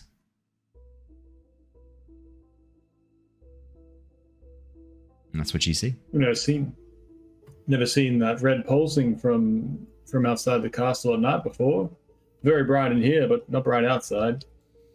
Oh, that is the heart of sorrow. We should move quickly. Quickly, follow me. I did not think it would. I did not think. Of course, it would respond to your presence here. We need to move. Come with me quickly. As Katarina rushes down the stairs. I follow, but the heart of what now? The heart of sorrow. It is a topic for another time. Quickly, you cannot be on the stairs when it pulses again. We need to get you down. Okay. We get running. As Grinner follows behind you, goes, I've never seen it activate before. Fat and creepy. As he looks up at the pulsing red heart made of crystal hovering above you. As you begin rushing down the stairs, could I please have an acrobatics or athletics check from all four of you, please? Oh, shit. Yeah, dick. Well, what is that now? That's a 5. That's Doesn't a matter, 19 for Theo. My characters are notorious for dying from high heights. Oh, good. That'll be an inspiration for me. Yeah, that's a good call, Jonor. So that's a 5 for Jonor. It's going to roll that again. 19 for Theo, 15 for Tithla, 17 for Killian, God. a 7 for Jonor. Jonor. Yeah, I literally go, don't go falling down the stairs to Jonor as I see him stumble a bit. I'm going to use bardic inspiration on him. Oh, yeah, that's a very good call. D6, D8? D6 for my D6. level, yes. Jonor, would you like to roll Okay, initial let's D6? Or see. Killian, do you want to roll a D? No. No. It's a 1. Yeah, roll Killian, please. I shall roll. Hang on. Jonor, that's an Let me 8. do- Here's what happened. If you rolled, it would have been a 3, which would have taken it up to a 9, 10. 10's better. 8's yes, Jacob. Do I need to roll for Jacob, or can his Yes, things, please. like keep him good? Could he? I would like a roll from Jacob, please. Could I also guide Jonor? Technically, guide is an action, and bardic inspiration is a bonus action. I will allow it. Technically. You may use guidance on Jonor. Jonor, I believe you add a D4 to this. Here we go. It's got to be another one. It's gonna be another one. It's Oh, a 4. If I am mathing that correctly, that does take you up to a 12. You've also been gifted advantage from tabs. Oh, absolute legends. Thank you. Would you like? Disadvantage, though? But Yeah, some advantages are different. It basically is a reroll. The chat outranks everything. It does. Yeah, I know, I'm Would trying to make you it would you better. like to save that inspiration, Jonor, or spend it now? You're up to 12. Oh, 12 the- is your the score. intent is- It does say Jonor don't use it. fall Yeah, I'm gonna. as the text. Yeah. Yeah, I'm respecting the inspiration. I'm rolling again. It's an 11. Okay, so that's an 11 plus 1 takes it to 12 plus 4 takes it to 16. That is much better, Thank you, Jonor. Tabs. Legend. The DC was 15. Jonor, as you begin making your way down the tower. Actually, first can I describe what would have happened just because it's too funny? Mm-hmm. Jonor, as you begin stepping down the tower, there's a pulse from the heart, this as it almost beats. And as the vibrations move through the stones of the tower, you feel your feet slip out from underneath you. You rush, trying to grab at the edge of the stonework, your fingers scrambling against the stone as you try to catch a purchase, and then your stomach lurches as you drop into freefall, plummeting down the center of the tower. What actually happens, though, is as the tower vibrates, the heart, you grab onto Killian. As Killian grabs onto you, Jacob gets up underneath you and uses his head to hold you kind of upright. What was Jacob's check as well? 17. Perfect. 17. Yeah, Jacob's fine. Holding you in place as you kind of stumble for a moment. You watch as Grinner reaches out and grabs you by the scruff of your neck and holds you in position before letting go. Goes, watch your step, mate. Oh, geez, that was a close one there, guys. Thank you. As you all begin rushing down the tower. And I will point out, all of you notice, maybe not Jonor, because Jonor's having this moment of as he goes to fall, but Tithla, Theo, and Killian, the pulse, that vibration, didn't seem to have any effect on Strahd or Katarina. On Strahd, you said. Grinner. On Strahd, you said. On Strahd or Grinner Grinner? and Katarina. DM faux pas. Excuse me? Grinner and Katarina.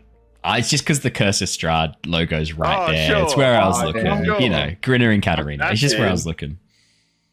Sometimes as a Sometimes DM, it's really funny doing shit like this because now they're like, is it Grinner that we're with? And sometimes They don't know. Sometimes the DM fucks up.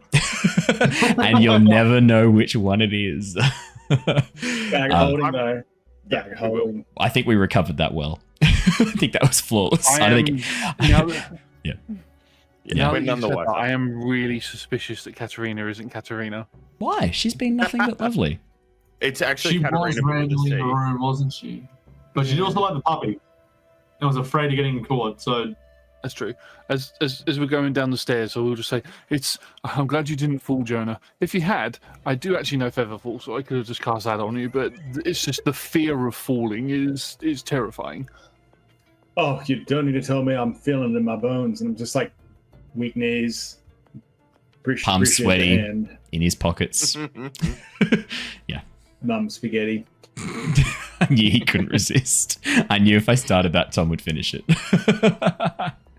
Yeah. As you get down towards the bottom of the staircase, I shouldn't say to the bottom of the staircase. As you make your way down towards the floor below, let me move you onto the previous level. Now, can you remind us, Owen, is Hello. the floor below the first floor or the second floor? The first floor. And as you move below that first floor and continue downwards, what's up? It was a callback to what's ground floor, first floor, second floor, and how does that work? And I think I did a good job trying to cut the humor of that and ruining the fun for you guys. Did I not? No, I'm still laughing. Yeah, we're laughing about it. still funny. Fair Even enough. if Strahd is with us. Yeah. It's all right, friends. We can be friends together now. Grinner, away. you're scaring me. No, there is no scaring. There is no Grinner, only Strahd. Oh. That's okay then. As you get down towards the bottom of the staircase, as you get to the first floor, the spiral staircase changes into a single set of stairs that lead up and down. A square set of stairs. These ones still made out of stone, but much less grand than the enormous spiral staircase above you. And as you get down to the bottom floor, you can see this gorgeous mosaic set into the tile work. I'm going to do a massive sneeze. That's you. Oh, I'm so pleased I got to the mute button. That was heinous. I just watched as the audio input for my microphone went to max. I haven't seen that in a long time. That was a dad sneeze. You've been practicing your dad sneezes, Has? Oh, well covered. Perfect. Good. That's the main thing you need to master as a dad. Everything else is very much optional. The mosaic on the floor is this. Exactly. The mosaic on the floor is this almost like interlocking knotwork of tiles, creating this very, very beautiful pattern of overlapping joins and lines, but it's not been well cared for. You can see that the mosaic and the stonework have faded over time. The tiles worn away by many, many feet, stepping over them, boots scraping against them. And the colours, probably once a beautiful blues, greens, reds and oranges, have faded to these very dull, almost greyish tones. And as you get to the bottom of this staircase, you watch as Katerina rushes, sort of looking around for a moment, pausing and listening out. She sort of takes a moment to take in. I think we're good. Okay, come with me quickly. And as she heads towards, you watch as she reaches a wall up towards the southwest. For a moment, the wall is completely featureless. And then a second later, as Katerina moves her hand across the surface of it, you watch as lines begin to move and join together, creating a doorway that forms out of the stone itself as she runs her hand across it. A moment later, as the door swings open, you gaze upon a very familiar sight. The entryway that you first arrived into the castle. As she steps through, another pulse from the heart above boom, causes the floor to shake, and you watch as the mosaic judders for a moment, some of the loose tiles shaking, coming free almost. And then, as she closes the door behind you, you watch as the lines fade and vanish. Once again, a featureless wall. As you all stand in the entryway, Katerina looks around and goes, Okay. I think if we head back to the dining room, no one should have noticed our absence. I think this went very well. No, it'd be very incognito. Perfect. Hopefully no one triggered any magical traps that we were unaware of in our adventures that might alert someone, but provided that didn't happen, we should be completely safe. Yeah. That seems like a pretty specific thing to mention, but okay. It's all right. I didn't trigger any magical traps. Well, That's yeah, good. because you set them, Strahd, remember? Why are you calling me Strahd? My name's Grinner. I was a test. Passed. Oh, good. Well done. Was a very hard test, knowing my own name. You probably should Okay, ask me stuff that only I would know. I think most people who've met me know my name, and even some who haven't. Okay, well, next time I'll ask you a test that you don't know the answer to and say, how you go with that? All right. What did Tithla throw at you when you were changing the stockades? Oh, Yeah, and why was it so many tomatoes? Before Tithla answers tomatoes, you watch as Grinner shakes. He goes, "Fucking rotten tomatoes, wasn't it?" Well, a couple of fresh ones too, but the rotten one was the one that pissed me off. Domo arigato, Mr. Roboto. Hey, stream stopped. Yeah, Stream's gone? you just roboted out. Oh, did I? Sorry, am I back? Yeah, big time. We did. I did see a little. You are. Stream's still there. I did see a little flash of lightning. It could be that the electrical storms. Yeah, I got a little flash. Maybe it's a I Gold didn't Coast. see thing. anything. Your Probably audio not. isn't linking up to your lip syncing. Oh, is it not? No, you're No. fine for me. It's fine for me. Oh no, you're back now. Hey, sorry, stream. I don't know why we've had these little intermittent. Well, I do know. It's because it's now heading Oh, into there's Australian another flash. summer, and Queensland likes to throw the most beautiful, stunning, violent storms. Saves them up all year just to throw at us in summer. They have started early this year, haven't they? I've just noticed. A lot Yeah. and vigorously. Yeah, much earlier Yeah. than normal. Almost like some sort of climactic change occurring. So it's as tall. you, as you, Can't be tall. as just before Tithla can answer, "And why was it tomatoes?" You watch as Grinner shakes his head and goes, "Fatty tomatoes, rotten ones too." I like to think they say tomatoes at the same time. Okay, they say tomatoes at the same time. Rotten ones too. I mean, one of them was fresh. It was an okay snack, but the rest of them would. It was. I mean, Tithla, I'm going to be honest. I've forgiven you for that, but it was still a Thank bit of a, not a great. It wasn't very nice. What I was going to say. Well, I know. That's why I wrote a whole song about it, but I didn't get a chance to sing it for you. You wrote a song about it. Well, yeah, it was kind of like a bit of poetry I did to apologize, but then we got distracted because I was attacked out in the forest, and then we met the White Wolf, and then we met the old friends, and then Tithla, that's it. remember the list? Is it? Yeah, and I don't. The list? Tithla? Yeah, but Grinner just said he knew, so Yes, but we did not remind him. Grinner? Yeah. When you were down in the basement of the church? the hags, Oh, the hags. Yeah. who oh, was that it who time he came fell to? asleep on guard. Do you mean Grinner? No, Yeah. after that. We don't need to talk about that either. When I went down to sort of find out what was happening with the dream pastries, and they tried to turn me into one. Yes. Who was down there with you?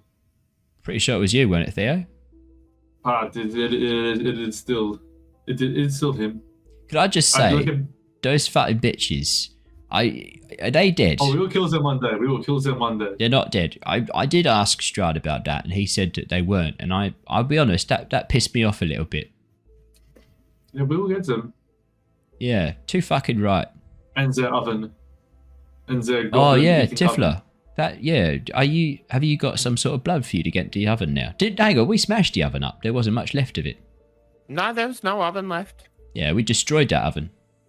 Also, I wasn't really in a state to rebel against the oven. I was kind of just hoping to leave unfurther baked. I was already well done. Yeah, Little that's overcooked. pretty fair, Tithla. You look like you've healed up pretty well, though. I mean, I haven't seen you since you sort of had the healing. It was really good in helping Yeah. fix me up. Remember? I didn't see that. I saw you sort of having a bit of the healing done, and then I sort of thought I'd get a new liver, but I haven't seen it all sort of healed up and looking so great. You look great. It still looks like it's How done it. did the new liver go for you? Did that go well? Well, it didn't seem to go well at first, but now it seems to have quieted Oh, down a good. bit now. Oh, well, let's get back to dinner. As you head down towards the doors, you watch as Katerina pauses for a moment, listening, and goes, "You know what? I think we did this. I think we that went perfectly." And then as you head in through the double doors, you see sitting there, waiting for you, slowly swilling a glass of wine, is Strahd. That was a very eventful bathroom trip. I don't know what it is about that entree, but man, did that disagree with all of us. We were rummaging in the bathrooms. Rummaging a lot deeper than the bathrooms. That was like, all the way up into my guts. You watch as Katerina and Grinner freeze next to you as you sort of begin launching into this. You watch as Strahd leans back, not even looking at you as he examines the wine. His hand takes a little slow sniff. I like this out properly with my beautiful mug that Tom got me. as he takes a slow sniff of the wine and then turns towards you and goes, "Ah, I wondered where you had got to. You say that the entree had passed through you. I am very sorry to hear this. The cook, this is not to be trifled with. If it has caused you discomfort and created a problem for you, not discomfort. It was so good that we all felt the need to clear room for the main course, so to speak. Oh, of course. You must forgive me. It has been some time since I have felt the pangs of that kind of hunger. It is an unfortunate mortal concern, and your wife here and manservant Grinner were kind enough to show us to the bathroom. Grinner goes, and engage us in polite conversation while we were engaging in the. I'm not a manservant. I'd like to think of myself as an ally. Yes, an ally, Grinner. Oh, Katerina, it is so good of you to spend time making sure that our guests here are safe and looked after. Please, if you would like to rejoin me. I apologize for my absence. Business called me away urgently, but it has been dealt with. Is everything all right? Of course. There are some changes to the timeline that I will need to make. But in terms of my position here, my allies, we gather strength ready for our attack on Sergei. But you ask, is everything all right? No, Theodore. There is a sickness and a blight plaguing these lands that I would deal with urgently. A blight that I have left grow unchecked for too long. I understand you yourself have experience rooting out corruption. Yes. Do you mean the Walkers? The Walkers? No. I was not thinking of the Walkers, but you raise a good point, Tithla. They too were corrupted by Sergei's influence, much like the Druids over at Yester Hill. They had to be purged with prejudice. Yes, I understand that you're kind. Druids, I mean, not satyrs. I understand druids tend to take a bit of a exception to the circle of blight. Most druids who have come through here have, as soon as they have heard of the existence of such a group, turned their full attention, their wrath upon the circle. It is a shame to see how many of them fall and become one of them. But Jonor, I was interrupting you. Please, continue. Something you said just sparked my intrigue there. You said the Walkers, and you had a disapproving tone in your voice when you said that. As the leader of the Walkers was, let's say, taken, basically killed. I thought there was like some summoning demon from inside that I swear was you. It was me? Claiming to be Strahd. Oh, I bet it was claiming to be me. My brother is very adept at putting the blame on me when he can. No, they walked. Look, let us be frank and honest with one another. There was a time that the Walkers did serve my interests. There was a time when I could rely on them to keep the Lakis safe, the people there content and happy, to keep business flowing. But I grew lax in my disciplining of them. I grew lax in my oversight. My attention was diverted elsewhere on other matters. And in my absence, the Lady Fiona Wachter was swayed from the path her mother had followed. And she became a puppet of Sergei's. I'm sure she did everything, thinking she was doing it in my name. But I do not want chaos in the streets of Vallaki. I need Vallaki safe. The people there kept away from the dangers outside. There are many in that part of the Svalich woods. The werewolves, for one. You need them safe for a prospering land? Yes, these are my people. I have ruled over them for centuries. I care deeply for the people of Barovia. Insight check? Yeah, that's a very good idea. Yeah, I would. Yeah. Yeah. It says, that sounds like a very noble ideal. This is 22 for Killian, 24 for Theo, 17 for Jonor. If I can be so bold as to speak for the entire group, Yeah. I know. I think we might have I need to got learn this wrong. silence quick. Jonor, 17.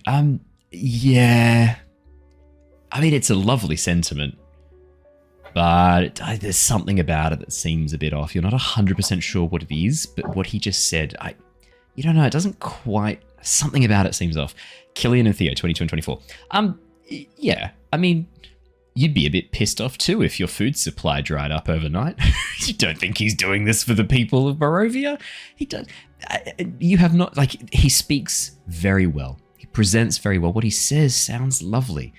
His actions don't really lend credence to what he's saying. You think what he's saying and what he actually thinks are possibly two different things in this case. Yeah, he wants the people of Vallaki kept safe, but, like, only so he can drink them. It's not that he actually cares about them. Like, He's still an improvement of Sergei. what was that? Sorry, General? He did say need rather than want them to be safe. He said need, not want. Exactly, Jonor. Theo, what did you say? Well, it is still a step up from what Sergei wants from them, so... I mean, from He's not wrong there. you haven't had a good discussion with Sergei, but from what everyone else seems to think Sergei wants, yeah, spot on. I mean, he's creeping outside a girl's window. Not a good bloke. No, that is very true. Look, I think we can all... We don't have to skirt around this. Dude turned himself into a lich. Like, I was To saying do- dude's a pervert. That's Yeah, all we true. need to know. Like, exactly. No, Dude you're right. turned himself into a lich. Dude turned himself into a vampire.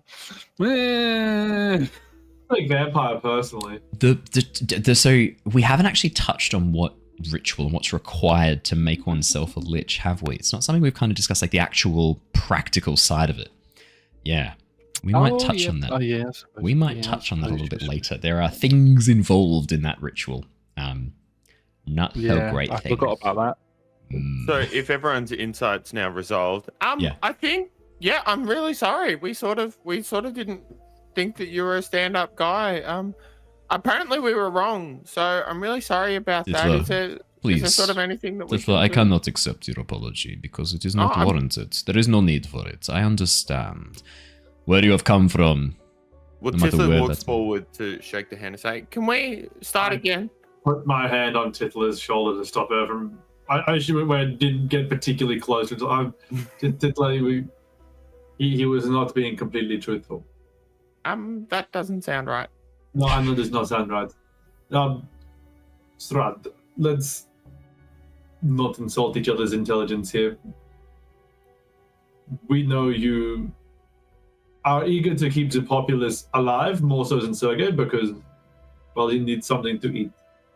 Whether you'd be a fair and just ruler, I don't know, but you've called us here for a reason. You have some manner of plan. Grinner has hinted at it and honestly made a fairly persuasive argument. So, shall we skip over this dance back and forth where you pretend to be a benevolent ruler that's been hamstrung by political circumstance, and we will do you the courtesy of hearing what your real offer is. All right. Here's the real offer. I need two things back under my control. The werewolves north of Valaki, along the Svalage woods. They have become divided. I need them focused. They are going to be my front line against Sergei's undead. See, the thing about werewolves is they are pretty hard to kill. They're the closest thing I can summon that will help take down a lot of his zombies, his other undead monstrosities. And then we need to make an attack upon the Amber Temple towards the south. That's our two places to strike. We need the werewolves focused. It seems to be some division, some fight for leadership. Resolve it. I don't care how, but you make sure the pack is loyal to me once again, and we will attack Sergei in his temple and tear it down upon him. So once again, if they were loyal to you once before, that means that you had, mustered them for a cause. Like, what's the previous line there? They serve me, or they die. That is the line. They live here because I suffer them, not because I need them or want them. You remind them of that.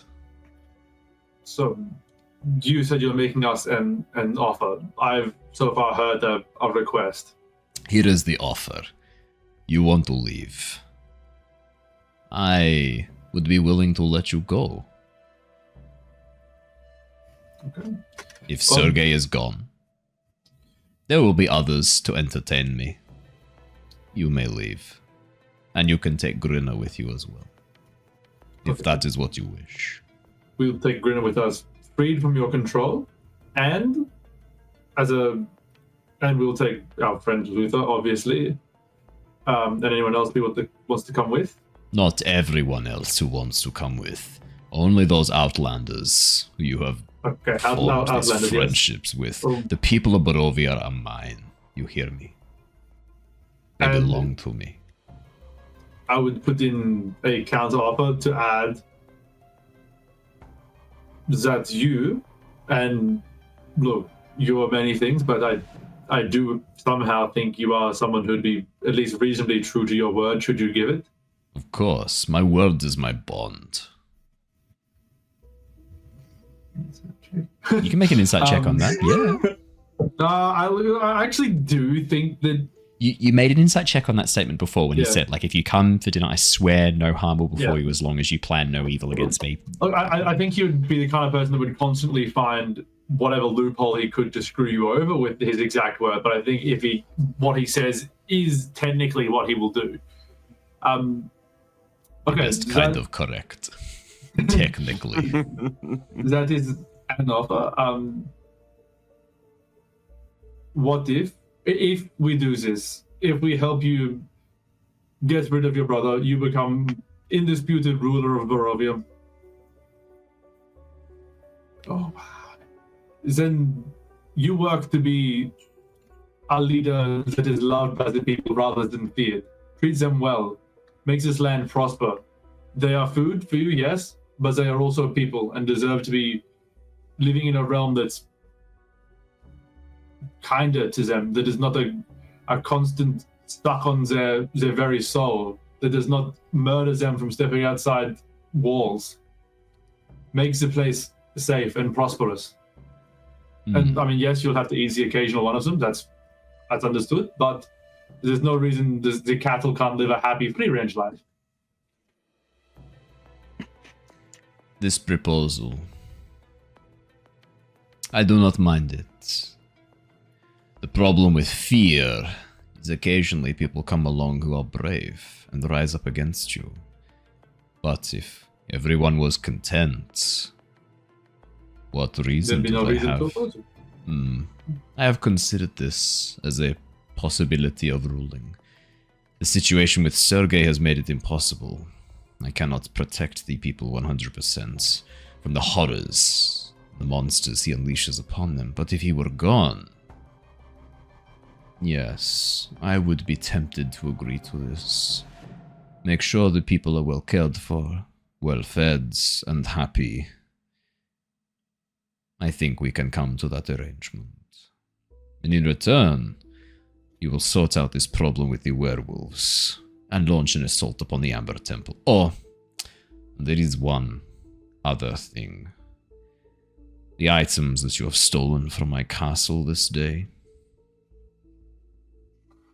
You will return them. Not right now. I am sure they will come in handy for what you need. But before you go, all of the things you have taken that are mine will remain here with me. And that little construct friend of yours, he stays too. He is not an outlander like you. There is something about him I do not like. Has a touch of Blinsky's taint upon him. Can we not talk about touching Blinsky's taint? No, I think we should go deeper. Can I try that again? There is something that the design of him is too close to that toy maker, Blinsky. I did happen to. No, go on. Because the best we could do on the manner of him is to give him a choice. If he chooses to stay, he stays. If he wants to come, he should come. He is fine. He is sentient after all. I cannot. He's not here. I cannot offer what he would do for him. Fine. He's just one Jonor? construct. If this is so important to you.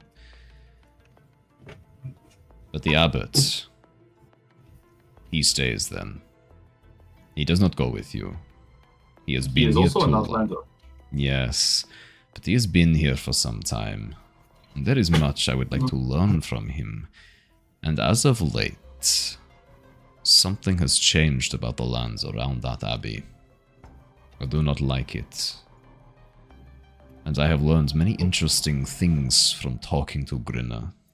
He tried his best to fight back and resist. Took me a while to break you, did it not? You watch as Grinner looks down.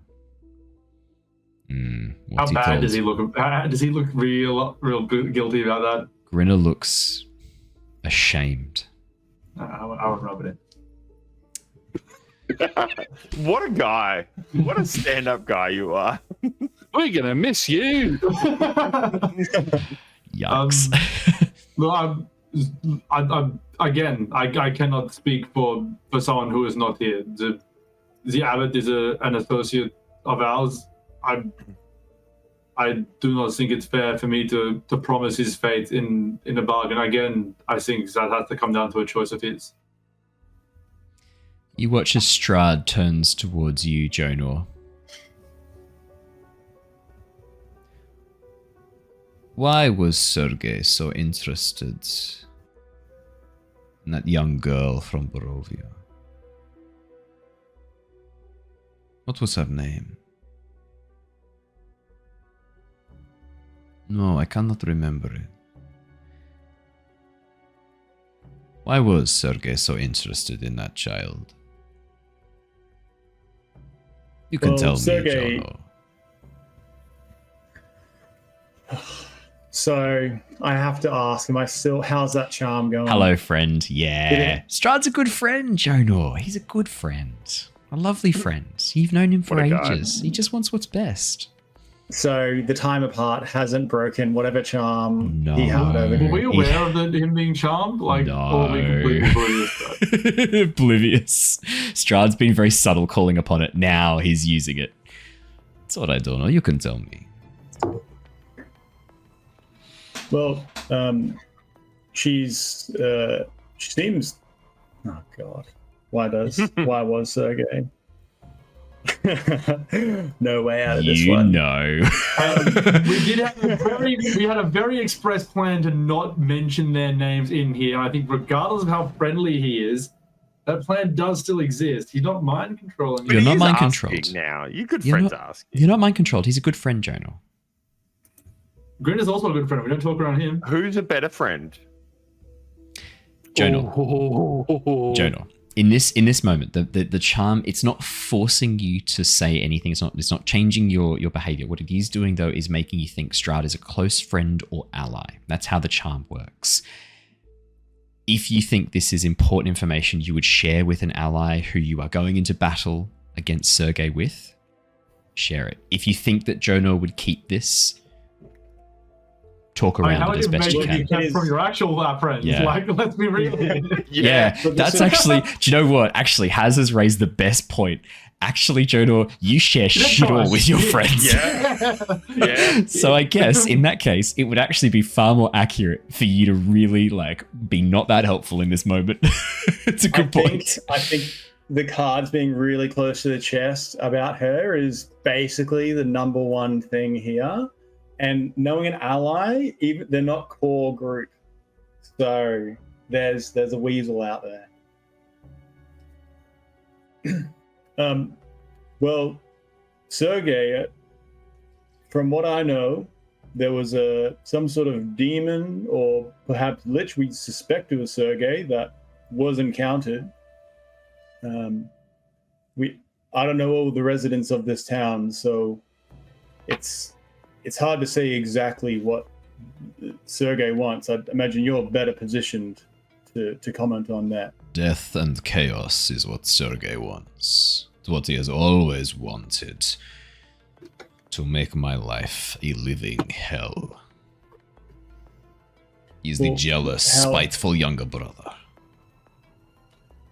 How did you two end up in this position? Like that, resolving this is having to kill him is one way, I guess. But how did you end up here? Like that's also another avenue to sort of explore. Sergei always wants what he cannot have, and he takes and takes and takes, turning the people that I love against me, turning those who are loyal, and corrupting and ruining them, just like he has done to this land. He destroys everything. Like your blight druids, Theodore. He's a scourge, a sickness upon these lands that must be cleansed with fire. So I understand that dynamic, but like having a hateful brother doesn't explain becoming like a mortal. Sergei wants what he cannot have, eternal life, and he takes eternal death. Undeath, form of a lich, because he wants to live forever, to have everything, to be master and ruler. Even his magic was stolen. He stole it from you. Not from me. From our teacher. He used some spell, ripped the weave from their heart, burned their chest. That's becoming more Scottish, sorry. Let me get the voice back. Burn the chest. Burn their chest. It's because the deepness of this voice is quite similar to the one I use for Obsidian Foot, a Dwergar in the Return of the Giants campaign, who sounds like this Dwergar, Obsidian Foot.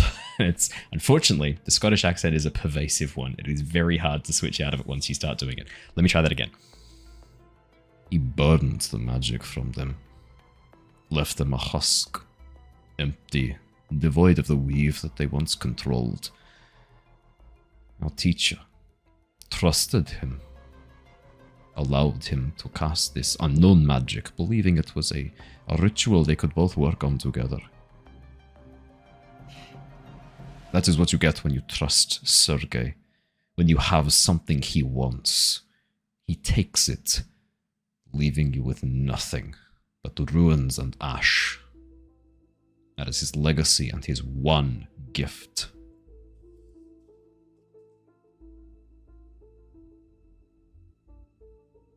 It didn't strike me that you would have a teacher I thought you acquired this power yourself, but you were taught.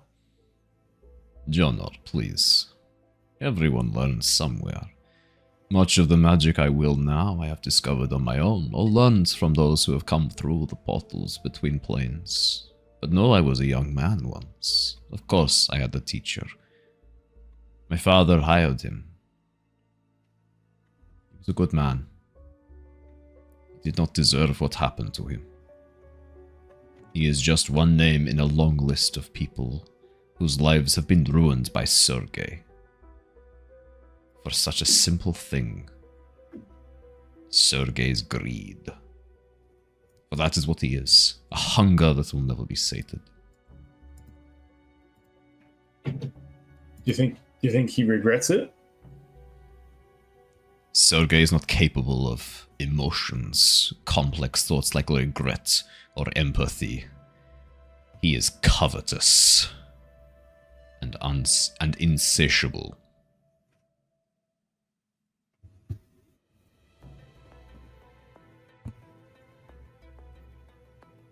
I think I don't know you what to say. understand. Oh, sorry, you go. I don't know what to say. It's a horrific thing to have your brother on you like that, and to basically to turn on your teacher and father. That's really awful.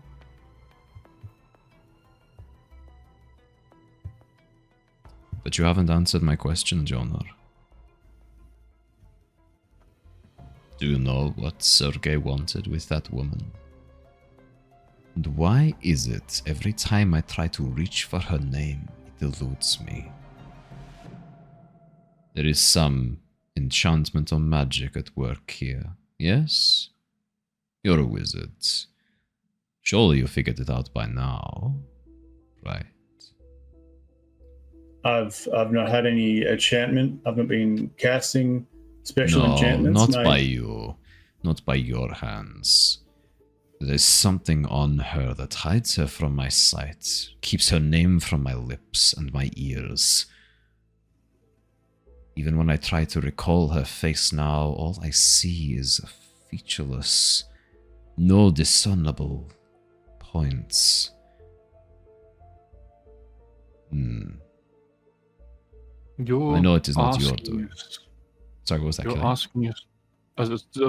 You're asking us why Sergei is interested in this woman. Yes, I am.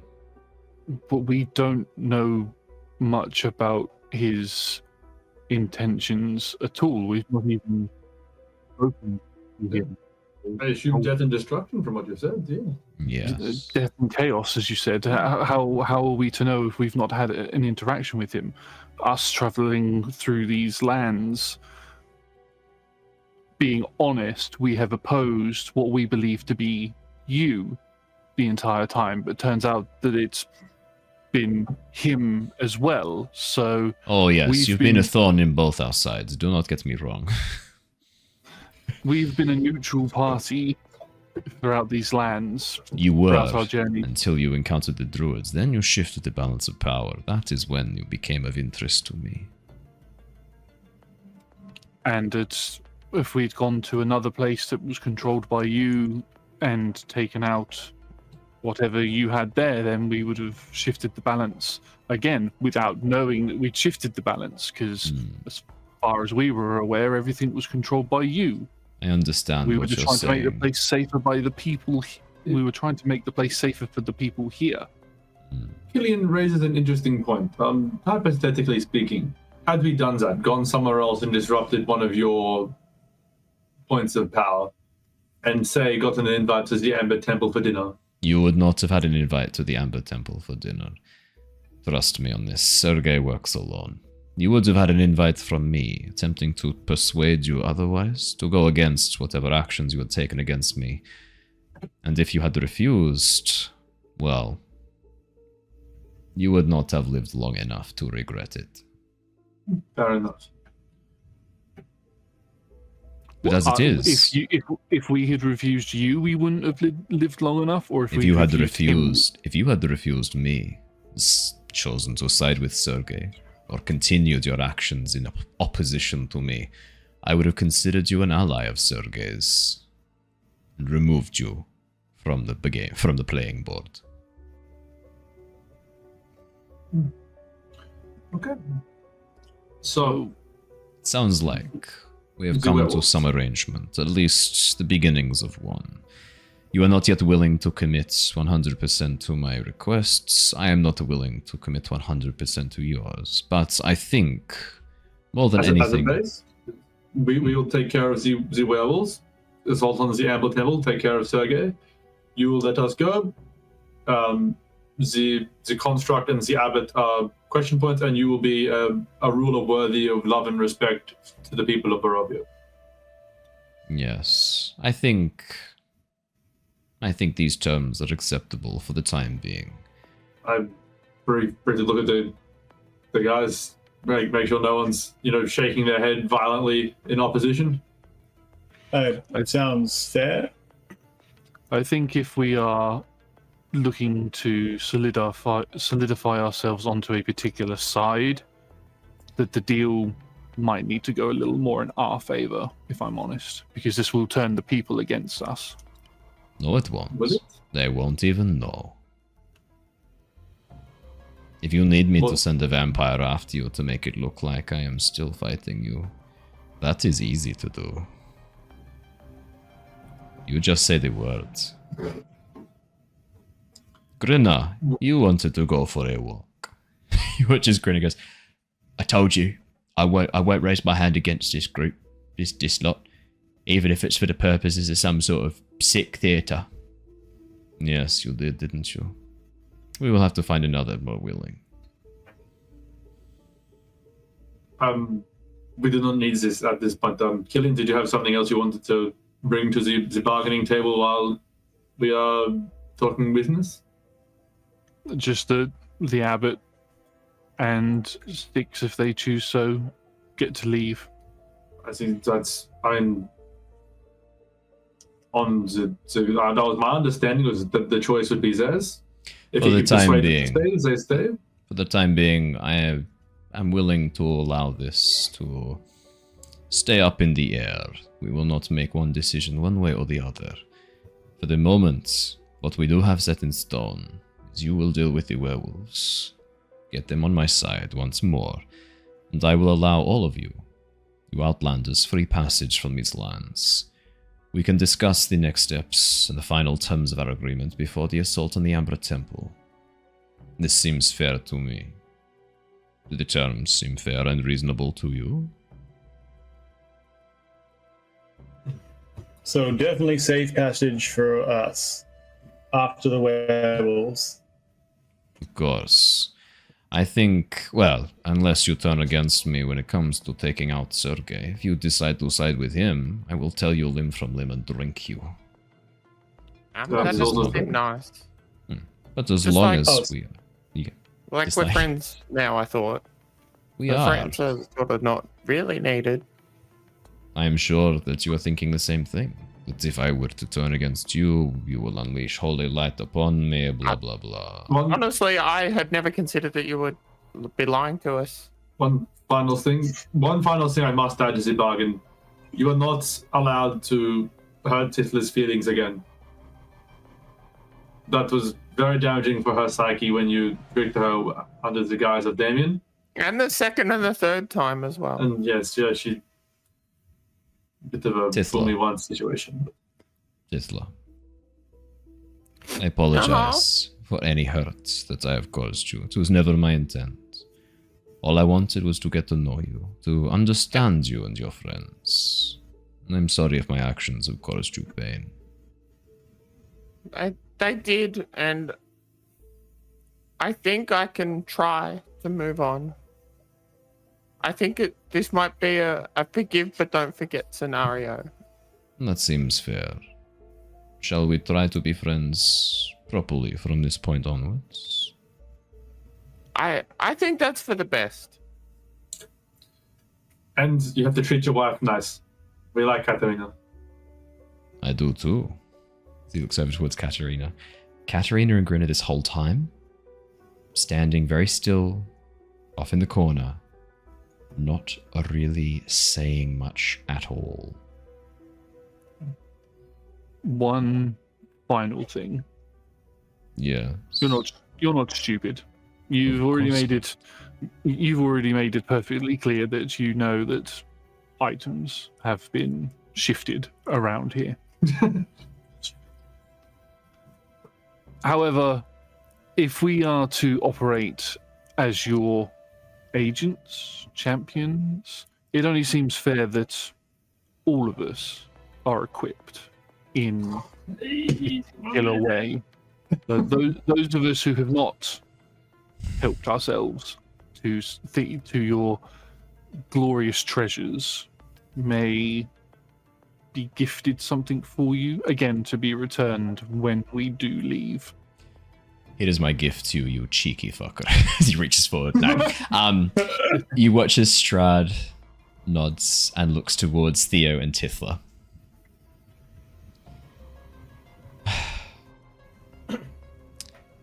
There are many items in the vaults that I have taken as trophies from adventurers, mercenaries, heroes from distant lands.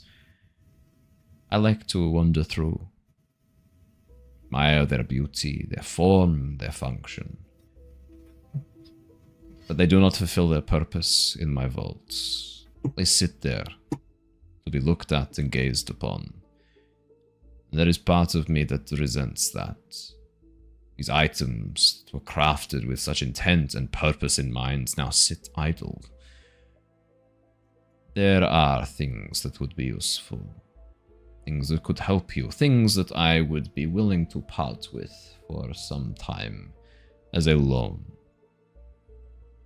For you, Theo, I have a stone that you might be interested in. Blessed by the goddess Ion. You transform. Yes. Change your shape. Yes, I do. The stone would stay with you despite your form and grant you additional strength when you needed it, or additional power to resist. And Tithla. Hi. Your bow. It is beautifully made, but... Thanks, I did it myself. My dad helped me. But maybe it is time for you to wield his initials here. Maybe it is time for you to wield a better weapon. Bows are not of that much interest to me. Archery was never something I cared for. And there is a bow that I'm pretty happy with this one. You are? Is there something else you would good. prefer? Cloak? Well, I just don't want this one to get jealous, I think. Maybe I could introduce them and they'd be friends. Do you think that might work? Perhaps Rahadon could guide you to the vaults, and you could look over and find something you think would be more appropriate for you. There are items I will make him aware of that will be of interest to you. Oh. That's really kind. I mean, a bow would be lovely, though. I could maybe store this one safely so it wouldn't get wrecked. Would you like to do a trade? I will keep this one safe in exchange for a new one, and then we can swap back when you return. Honestly, I'd rather hold on to this and not have a new bow than get rid of this one, or even just put it in storage. Are you skilled enough to move whatever magical properties are in the bow that you would like to offer into Tifla's current one? Enchantment is not something that I have studied or cared about for some time, but I do have someone here who is more enchantment persuaded. Yes, there is something I can do about that. Is that what you would prefer, Tithla? If you wouldn't mind, that... It does mean that your bow will be staying and not going back to your home with you. You know what? Could I maybe just borrow your new bow? Yes. And then I can just put this one in a safe place for a little bit, somewhere that no one else knows, but I do. That is what we first offered. Yes. I just wanted to talk it through, make sure we're all okay. Thank goodness we are all okay and that we have talked it through. You're telling me. I would hate for there to be any confusion. It would have been really awkward. And I would hate for this situation to carry on too long, so much so that like it sort of went as though someone kept talking and didn't stop talking, and then there's like if Strahd everyone reaches else out and was breaks your neck, watching- Tithla. No. As Strahd looks towards you, Theo. And for you, does this stone sound of interest, or perhaps something to enhance your transformations? I have a moonstone, one that was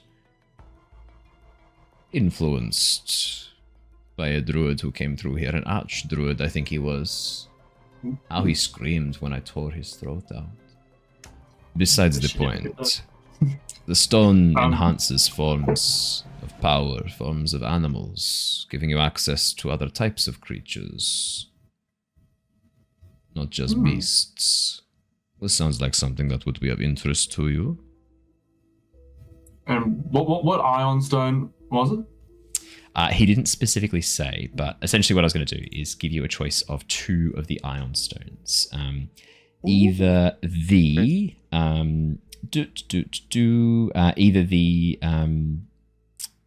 Fortitude ion stone, or the the Protection ion stone. What's Fortitude? It's not on my listed. Fortitude. Plus 1 AC, but... Fortitude increases your con by 2. Ooh. While you what's have the it Moonstone attuned. do? Which one? What's the Moonstone do? I know Protection's a plus 1 AC, but... Protection gives plus 1 to AC. The Moonstone, this corrupted Moonstone, would give you access to a different type of creature for your transformation. So rather than just beasts, we would have a bit of a chat about some additional creature types. Ooh. So it could be Draconic, could be Aberration, depends on the Moonstone and how it's been adjusted. But you could pick basically 2 other forms of a different type to add to your druid. I'm really very set on the Bjornling and Bjorn as the default trend, but man, that sounds fun. I know the Protection Stone's going to be just like infinitely better mechanically, but man, does that sound fun. You could be one of the fabled Fey cockroaches, Harrison. Oh, we could reskin like a giant insect. Oh, that could be pretty sick. The frog form you're trapped in for 6 years. Yeah, we're on. Are we about to do some Naruto shit here? Yeah, we are. That was actually damn good. The podcast, That was good. That was very the podcast impressive. listeners has did a very decent set of Genjutsu hand signs. I was impressed. Is that right? my Genjutsu? weeb game is pretty strong. It's very true. I mean, there's a certain clientele here, so... With that, I'm going to wrap up there. I just wanted to make sure we had a good exit for Theo so that I don't have to roleplay him too much next session. I think Theo's had a good chance to kind of talk to Strahd and get a bit of understanding. We will wrap up there. I will have to play Theo a little bit next session, but not as much as we would have if I had not gone a little bit later. So thank you very much for staying with us. That is where we're going to wrap up for tonight. I know it's a bit of a later finish. Thank you, Jacob, for sticking around. Although partly it's a later finish because you insisted on drawing out that conversation about your bow, so I don't feel as bad. Thank you so much, everybody, for coming and joining us. It is always a pleasure, and we're very, very excited to be back playing a wonderful Curse of Strahd module. We will see you all next Monday for the next session. We do indeed have a guest character coming to join us in Haz's absence. It is a player who you've seen before. Andrew is going to be rejoining us. We're still deciding whether or not he comes back as Raspip or as a new character. It's time to leave. It's come back. I really feel like civilized Raspip in the Strahd Castle going to be a real bad time. Ravenloft will not treat him well. He'll die in about 30 seconds. Do it pass rip and just make him be the most charming little guy in the world. Oh, no, have him be like a Goliath. Have him be pass rip and he's like a Goliath. He's just, that'd be kind of funny, actually. He's the complete opposite of Raspip in every way. That could be kind of funny. I'll talk to Andrew about that. That could be pretty funny. Pass rip is that's a funny concept. Oh my god. Would it be, no, I think it's Pipsar. Raspip, Pipsar, yeah. Yeah, Pipsar. Pipsar, just lovely. That's a funny idea. Awesome. Thank you so much, everybody. For those of you watching on Twitch, don't go anywhere. We are going to go and raid the Eldritch Scribe, who we normally raid on a Monday night. For everybody else listening to the podcast or watching on YouTube, you know the drill. Hit that subscribe button, hit the like button, leave a comment, and if it's the podcast, do a review or something if you can. That'd be great. Really, really helps us out. That would be really, really awesome. Until next time, everybody, stay safe, stay well, and we will see you all again very, very soon. But until then, Farewell, everybody. Goodbye. Bye-bye. Bye-bye. See ya. Mwah.